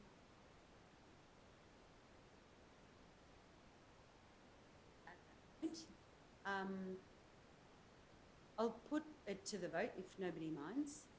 So we can keep going. All those in favour? Thanks. Declare that carried unanimously. Addendum to the Coburg North Master Plan Zone 2. Councillor Politis and Councillor Bolt. Councillor Politis. Thank you, Mayor. This is a tack on to the Coburg North Master Plan, where there's been an enormous amount of work and investment. And what this is really seeking to do is to upgrade the Coburg North Athletics precinct, to fix it up for flooding, to put a gym on it, and to fix up the track, and to make sure that the facilities are safe. So they've got a discus cage at the moment, which I think has a gap in it and risks people being clonked in their head with a discus. So this seeks to upgrade the track, but more importantly, it also seeks to open the track up to public use, which a lot of people were asking for and seeking. So I'm very pleased to see this and very pleased to endorse it. Thank you. Immediately, Councillor Bolton, like to speak?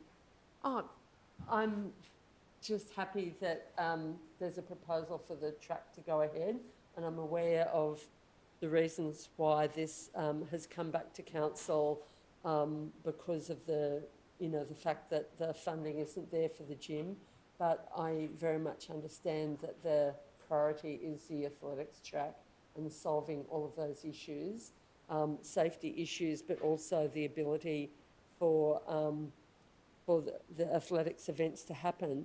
And I was also struck by a little point in the report where there are a large number of, especially kids, who are a part of the athletics club, who enjoy participating athletics because they might feel uncomfortable in a really competitive team environment. I know I was like that when I was a kid.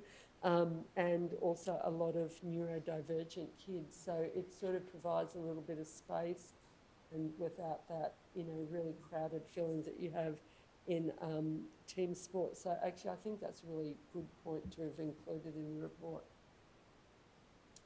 Thanks, Councillor Bolton.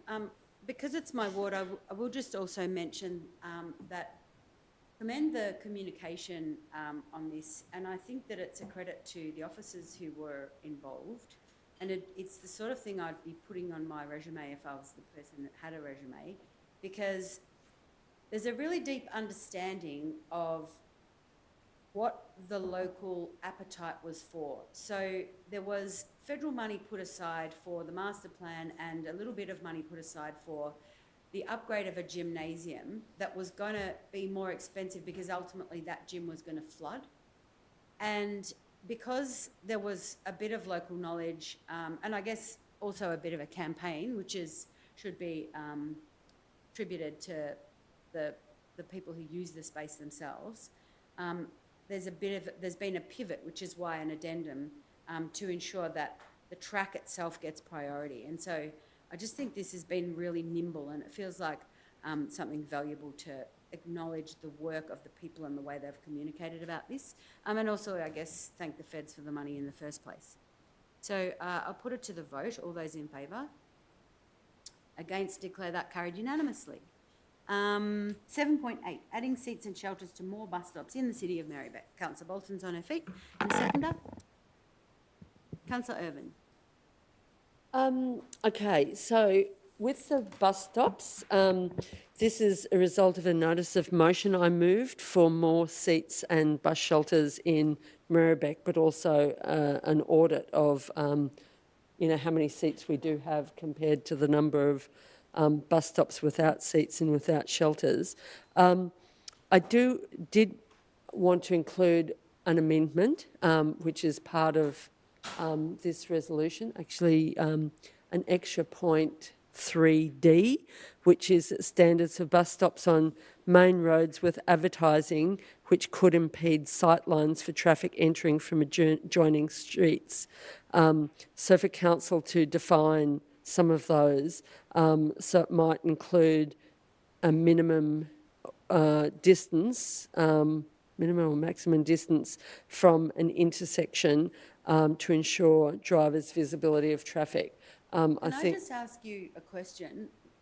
Would you be open to stopping at the end of the word streets so it's not quite so prescriptive, because cyclists and pedestrians are also having a problem with that visibility? And I think okay, thank you. Yeah, sight lines for traffic, and maybe traffic, use the word traffic liberally to include pedestrians and cyclists as well. No, I'd be happy with that because I'm aware. And so, and I was wondering if it could be possible to add another point without a money amount mentioned for the budget to consider an allocation to seats. Is that possible? Or I know council officers didn't want me to put a money amount, but is that if I remove the amount? I'll just find out. Through the Mayor, the report, it calls for a further report, so financial.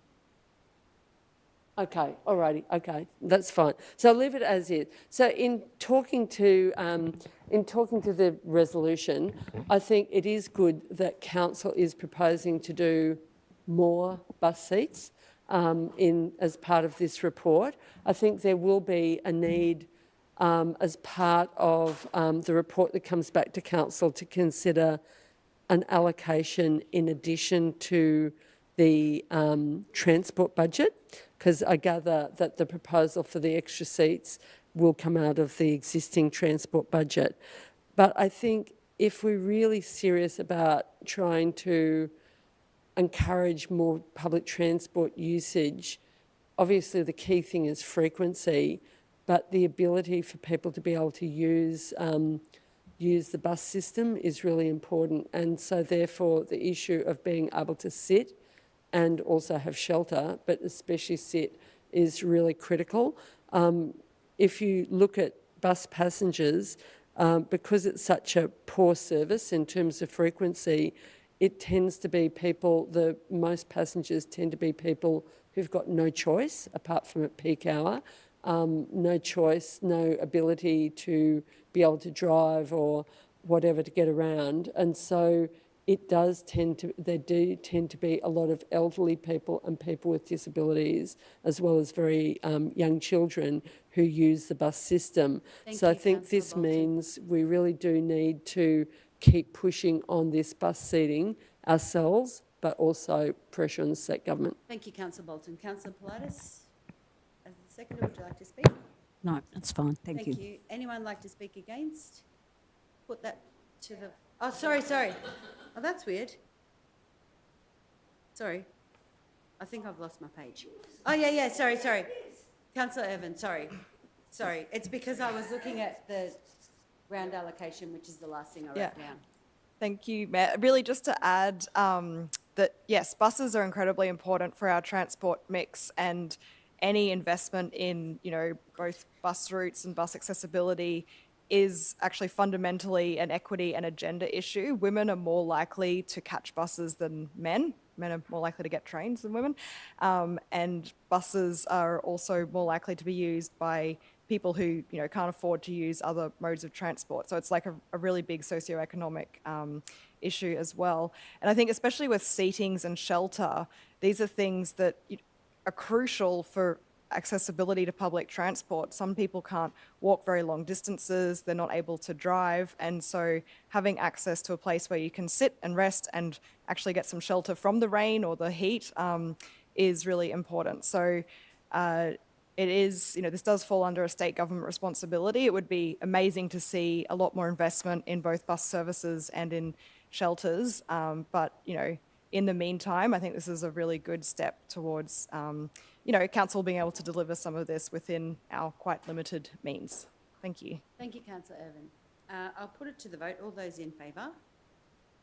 Declare that carried unanimously. And we've done 7.9, so I'll move to 7.10, which is visible solar energy systems in Councillor Iwasaki and Councillor Irvin and Councillor Iwasaki to second. Thank you, Mayor. Yes, this comes back from my NOM, my notice of motion.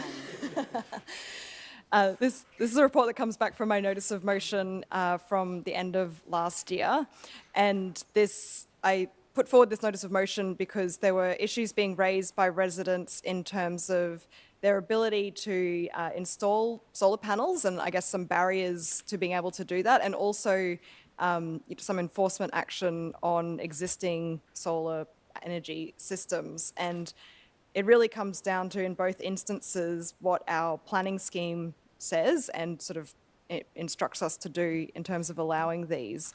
So what I'd asked for was really a report to look at making an amendment to the planning scheme. So this is sort of a big book of rules that dictate all of how we, implement planning decisions in Merri-bek, and to include sort of something that the state government allows us to do, which is to remove permit requirements for visible solar energy systems in the heritage overlay.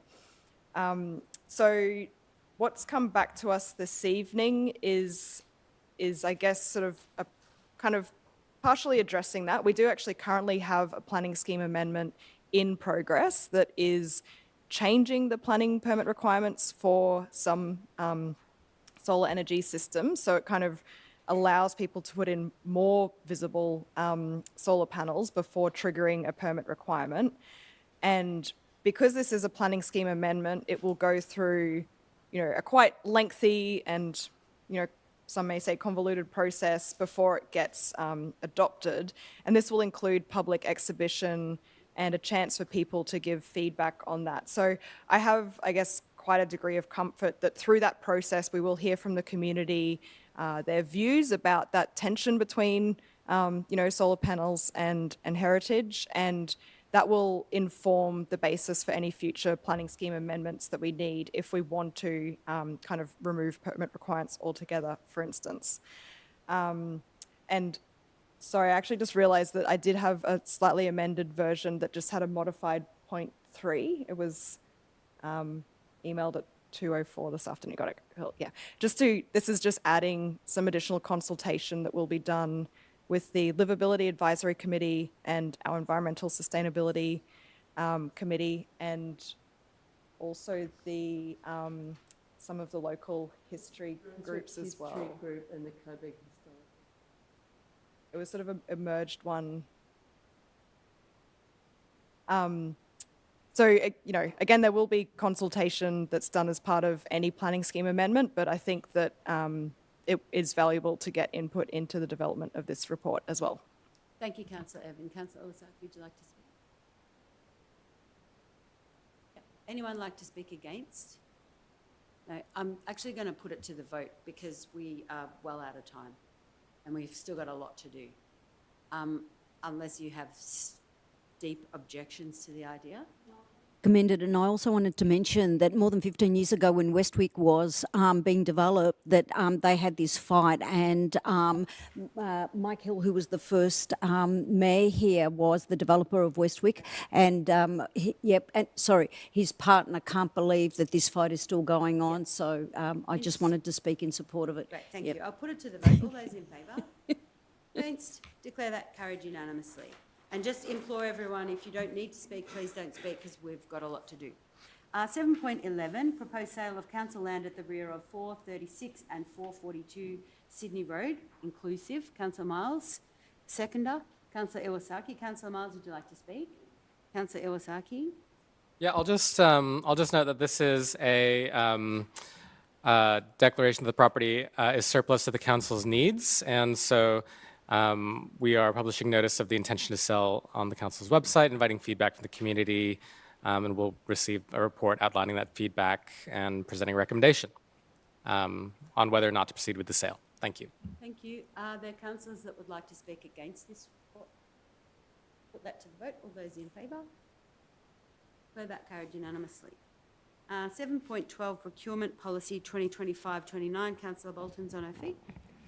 I've got an alternative resolution. And the seconder, Councillor Svensson. So I won't, without the wording is a bit legalistic at the end of this resolution, but basically this resolution is about not procuring from organisations that pay the sub-minimum wage to people with disabilities. And this is, you know, largely organisations that have sheltered workshops, which is segregated disability work environment.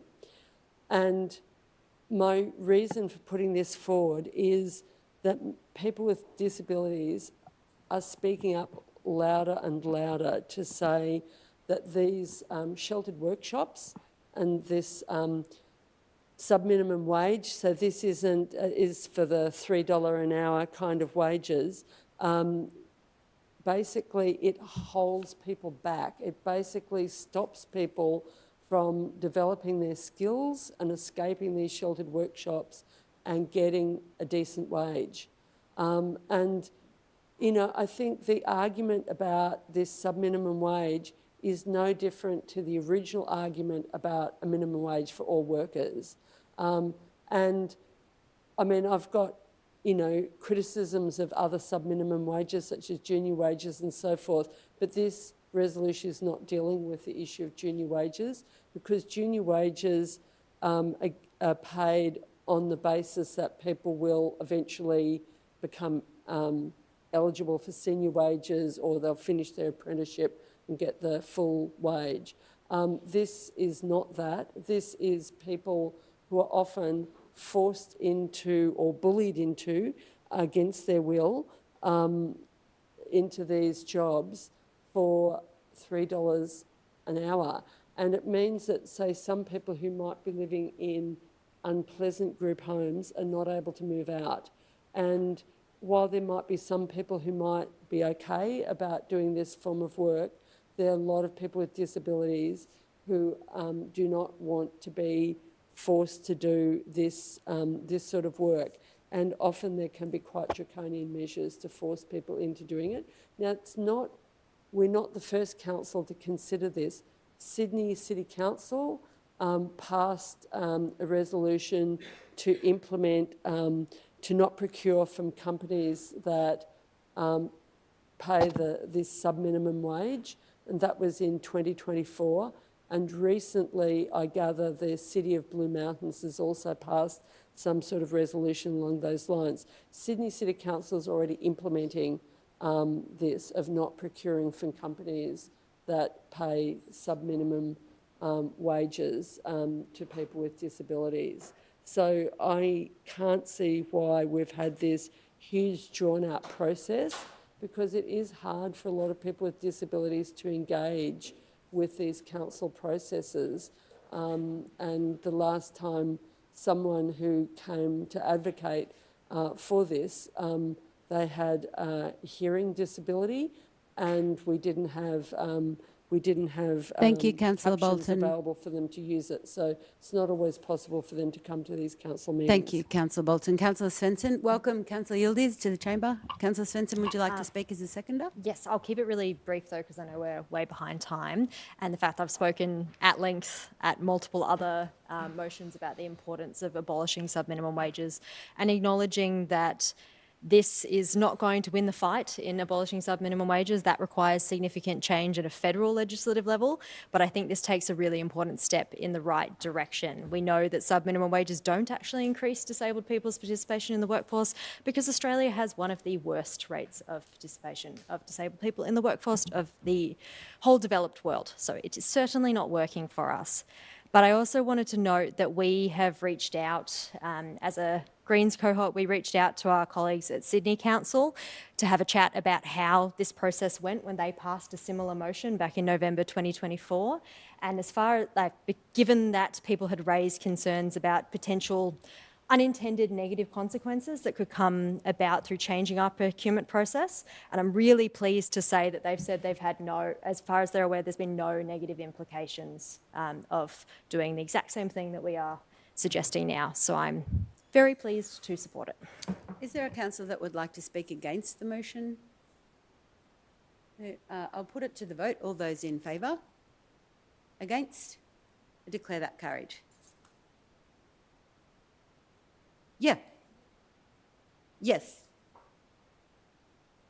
7.13, Financial Management Report for the period ended 31 January 2026. Councillor Irvin, and the seconder, please. Councillor Pulford. Councillor Irvin, would you like to speak? Yes, I'll just speak briefly to let those, who are watching or here, just to let you know that this is a regular report that we get, kind of gives an update on the sort of current financial situation of council, runs through our sort of capital expenditure, the projects that are currently going on, where there's been sort of savings made or additional spending required. And so it's a really good thing to kind of regularly review if you're interested in council's operation and how we're performing financially. Thank you. Councillor Pulford. Anyone like to speak against? I'll put that to the vote. All those in favour? Declare that carried unanimously. The Governance Report, March 2026, Cyclical Report. A mover? Councillor Irvin and Councillor Miles to second. And I believe we need some names to interstate travel and registration of Merri-bek and councillors to represent council at the NGA of the Al Local Government Assembly.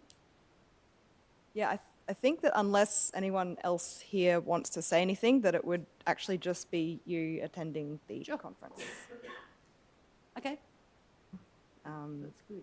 That's good. Would you like to speak to it? Yeah, I'll just speak briefly. Again, this is a regular report that comes before us. It's kind of updating us on sort of our advisory committees and records of meetings, so you can kind of see who's attending briefings and other meetings that we hold and what we talk about.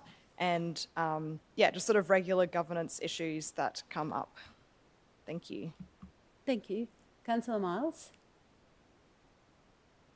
Any speakers like to speak against? I'll just say that I'll be fine going by myself. And I was going to put an amendment that I do go by myself if somebody tried to come with me. Well, you're the only one who gets the vote, so why do we always usually send... I'll put it to the vote. All those in favour? Against? Declare that carried unanimously. All righty. The contract award RFT 2020... Oh, yeah, sorry, Liz, thank you. 27.15, I believe you have a conflict of interest? Yes, I have a material conflict of interest on this. Just my employer is one of the companies who is part of this panel. Thank you. Thank you, and thanks for the reminder.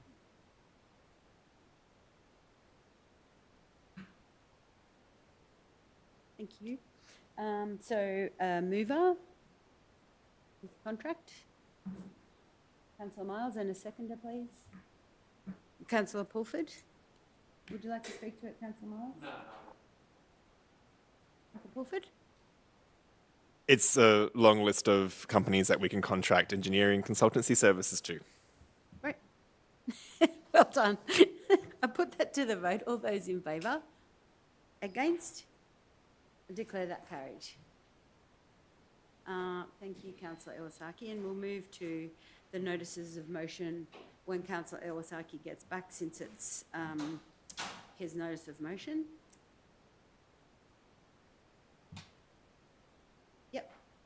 And I'm happy to second. Go for it. Thank you. So yeah, in response to community requests and discussions with some local groups that are really interested in the holistic transport needs of Brunswick specifically in regards to the level crossing removals, I'm putting this forward to advocate on behalf of the community that the unique urban fabric of Brunswick is maintained, especially in regards to the new Brunswick station in the north near Merri-bek Park, which has become a cornerstone of the community, and that we are really paying attention to maintaining those trees. Actually, sorry, I've missed that Councillor Bolton had added a slight change to this, and I wanted to just, perfect. Yep. And I'm totally happy with that. So yeah, there's been a lot of work by locals in trying to green this area, and it would be an absolute travesty to see all their work for many years sacrificed for expediency if it's not necessary. So really want to advocate for that. And also making sure that the level crossing removals really have more transparency in this. And I know that unfortunately there's no requirement for an environmental effects statement for this, but I think it's still fair for us to advocate and ask for it and point out that there are important community concerns that, I'd like to raise. Thank you. Thank you, Councillor Iwasaki. As the seconder, I'll just say all feet to the fire. Is there anyone that would like to speak against it? I'll put it to the vote. All those in favour? And I declare that carried unanimously and move to the next notice of motion 8.2, Laneway Beautification Program.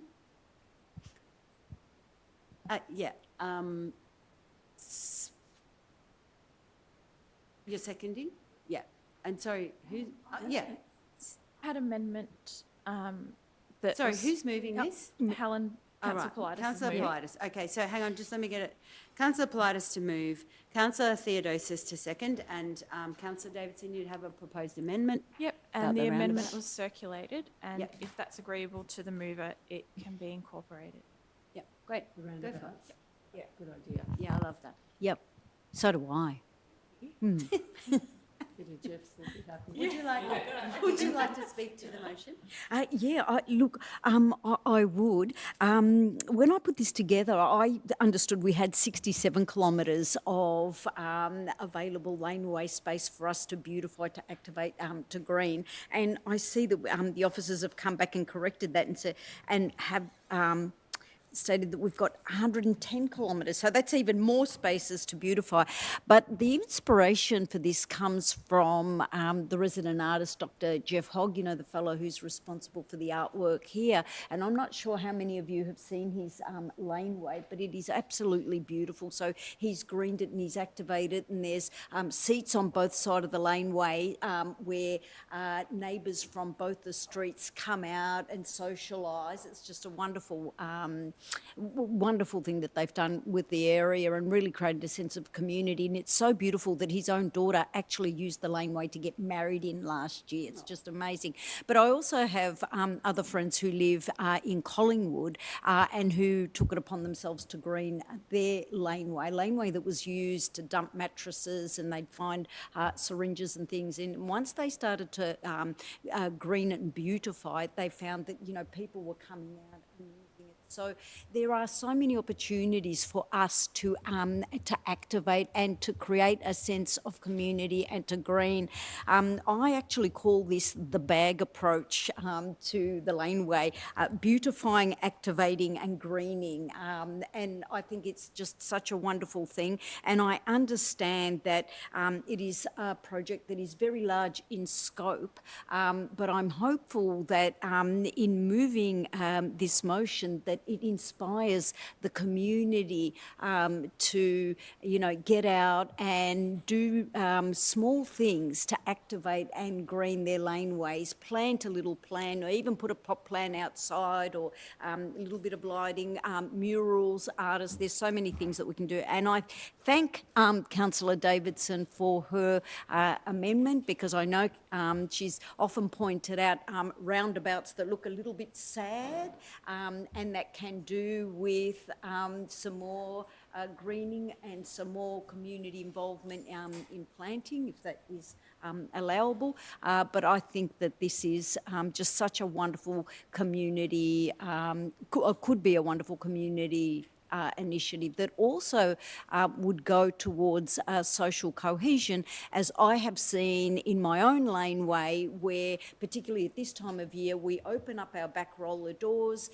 My Islamic neighbours offer up their iftar dinners. You know, we do the same, and it creates such an incredible sense of community. So I'm happy to commend this motion. Thank you. Councillor Theodosis, would you like to speak? Yeah, thank you. I'm really excited to see this really wonderful nom from Councillor Politis, which I think is an incredible initiative.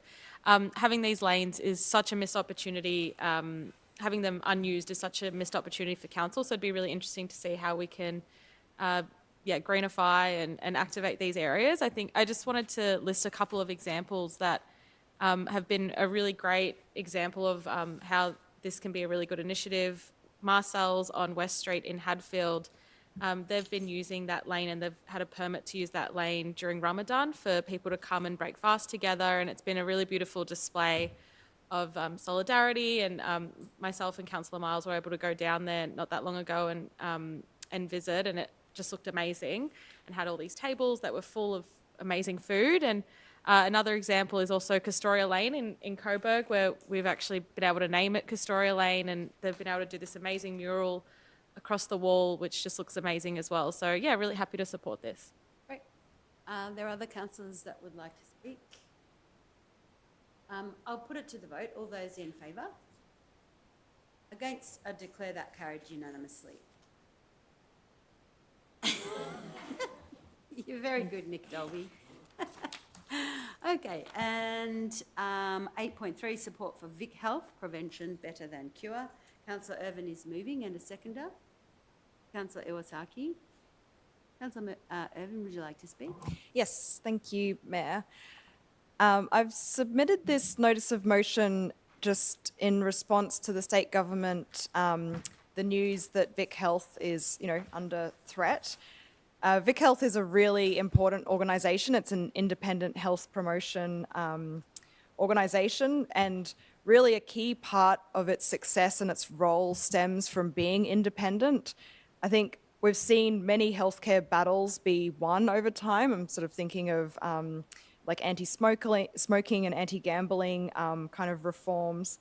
And, quite often when you're looking at major changes like that, there's a period where perhaps, well, we're seeing it now with gambling, governments get donations from gambling companies, and so there's maybe a reluctance to impose further reform on those. And so I think having an independent body really allows them to give advice that isn't, tainted by donors and other organisations like that.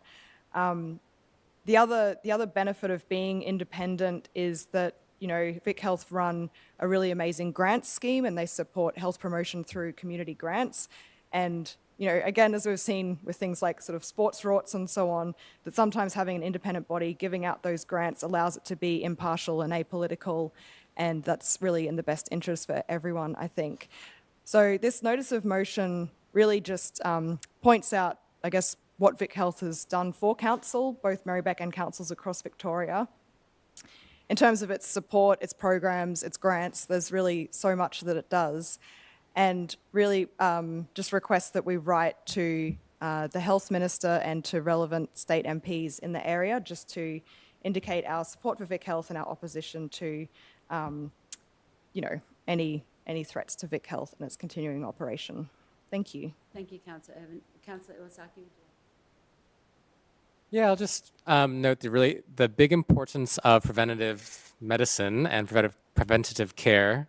In Japan, they actually have annual physicals that are really comprehensive, and it actually really is helpful in making sure you catch things early. And unfortunately, we don't have that kind of level of care or concern for long-term and preventative care. And I think, Vic Health plays an important role in that. So this is a really good piece. Thanks. Are there councillors that would like to speak against? Speaking against? No, I'd like to propose an amendment. That we add additional point 8, which reads, Council liaise with Holstep Health and where possible or feasible work together in their advocacy and support on this matter. Okay. It's acceptable. We'll just get the words straight.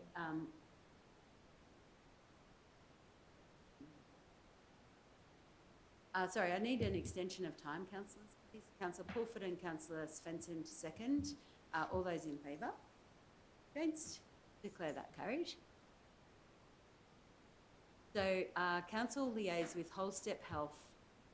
Can you finish the sentence again? Sorry, Councillor Politis. And where possible or feasible, work together in their advocacy and support on this matter. Yep, and that's been incorporated into the substantive motion. Yeah, sorry, I thought you indicated. Don't shut up. So I'll put that to the vote. All those in favour? Against? Declare that carried unanimously. 8.4, National Greek Independence Day. Thank you. Councillor Politis and Councillor Theodosis to second. I've proposed an amendment. Did you see that? Yes, that's acceptable to me. Thank you so much.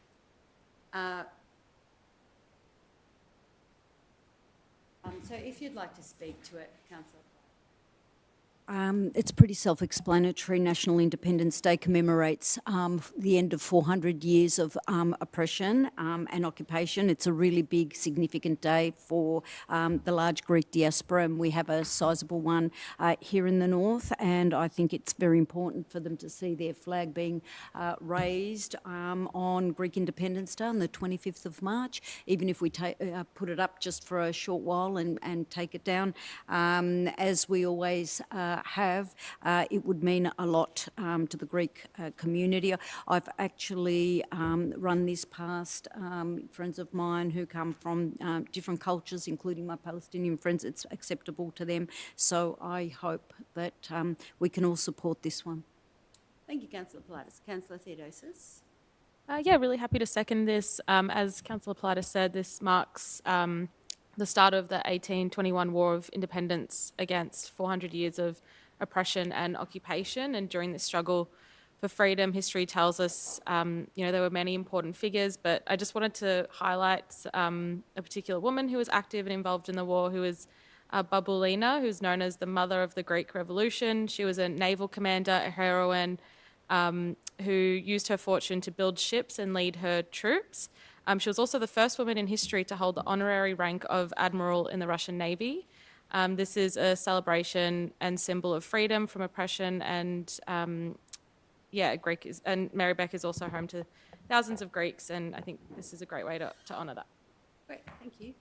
I'll just speak to the amendment that I'm pleased to have seen has been incorporated into the notice of motion. Because of our previous resolutions about flags in this place, we're not currently following the flag schedule that actually does need to be updated, and I think we will probably see that coming back soon. But just because when I realised that this is the appropriate way to see flags change, and I feel strongly about flags in a probably unusual way, I guess, but it made me realise that we missed a whole month of pride flags in January. We missed the Lebanese Independence Day flag. Coming along, we'll see the Pakistani independence, Indian. There's. I think that we need to take. We either need to have notices of motion every month to work out which flag is important to make a compromise on, which doesn't seem realistic to me, so I'm looking forward to the flag schedule needs to come back for us to consider. But I think that it's not appropriate to put up a Greek Independence Day flag and not acknowledge the Trans Day of Visibility on the 31st in the same month by flying that flag. So this is, I guess, if anything, showing me again why I find flags quite problematic. But thank you for accommodating the amendment. Councillor Pulford? I have an amendment in the same vein. Would be to add a point 3, raises the pride flag on Ida Hobbit Day on May 17th, which we have a history of a council flying the rainbow flag on that date. Ida Hobbit is the International Day against homophobia, biphobia, intersexism and transphobia.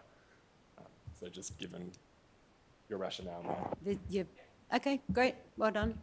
Councillor Bolton? I'm actually speaking in support. Because, you know, I certainly do support the motions that I've passed, or we've passed in this chamber, to flag the Palestine flag in an ongoing way, because, you know, it's under the cover of the war on Iran, against Iran, the screws are being tightened on aid and a full-on war against people in West Bank as well. And Australia's contributing to that. But I do also recognise the importance of these two particular days, because who knew that the genocide was going to go for so long? And, you know, so, I mean, I think we probably should actually have a consideration of the flag schedule, because there's also the West Papua Day as well. But, like, you know, at the beginning of this genocide, we had no idea someone would be so ruthless as to continue a genocide and still deny aid and medical aid and all the rest of it, and close borders. So I'm totally happy to support these, as long as the Palestine flag goes back up, but I'm totally happy to support these. And we, like the West Papua flag is also one as well. I won't move that now because we probably should do need to look at the flag schedule probably. Great, well said, thank you. Are there councillors that would like to speak against the motion? Or considering the subject matter, anyone else who'd like to speak at all? Otherwise, I'll put it to the vote. All those in favour? And I declare that carried unanimously. Thanks, everyone. So there are no notices of rescission, and I think I'd like to foreshadow that we should expect and accept that the flag schedule does come back. It's needed to be updated for some time, and I think we just need to work out what to do there. So I'll just foreshadow that we might see that back. But are there other councillors who would like to foreshadow a notice of motion to the next meeting? No. So what I'll do, is there any urgent business? No. So I will close the meeting to the public. Could I have Councillor Davidson and Councillor Svensson? All those in favour? I declare that carried. So I'd like to thank everybody watching live streaming and Nick Dolby for your interest in council matters, and wish you all a good evening. And declare the council meeting closed at exactly 9:45.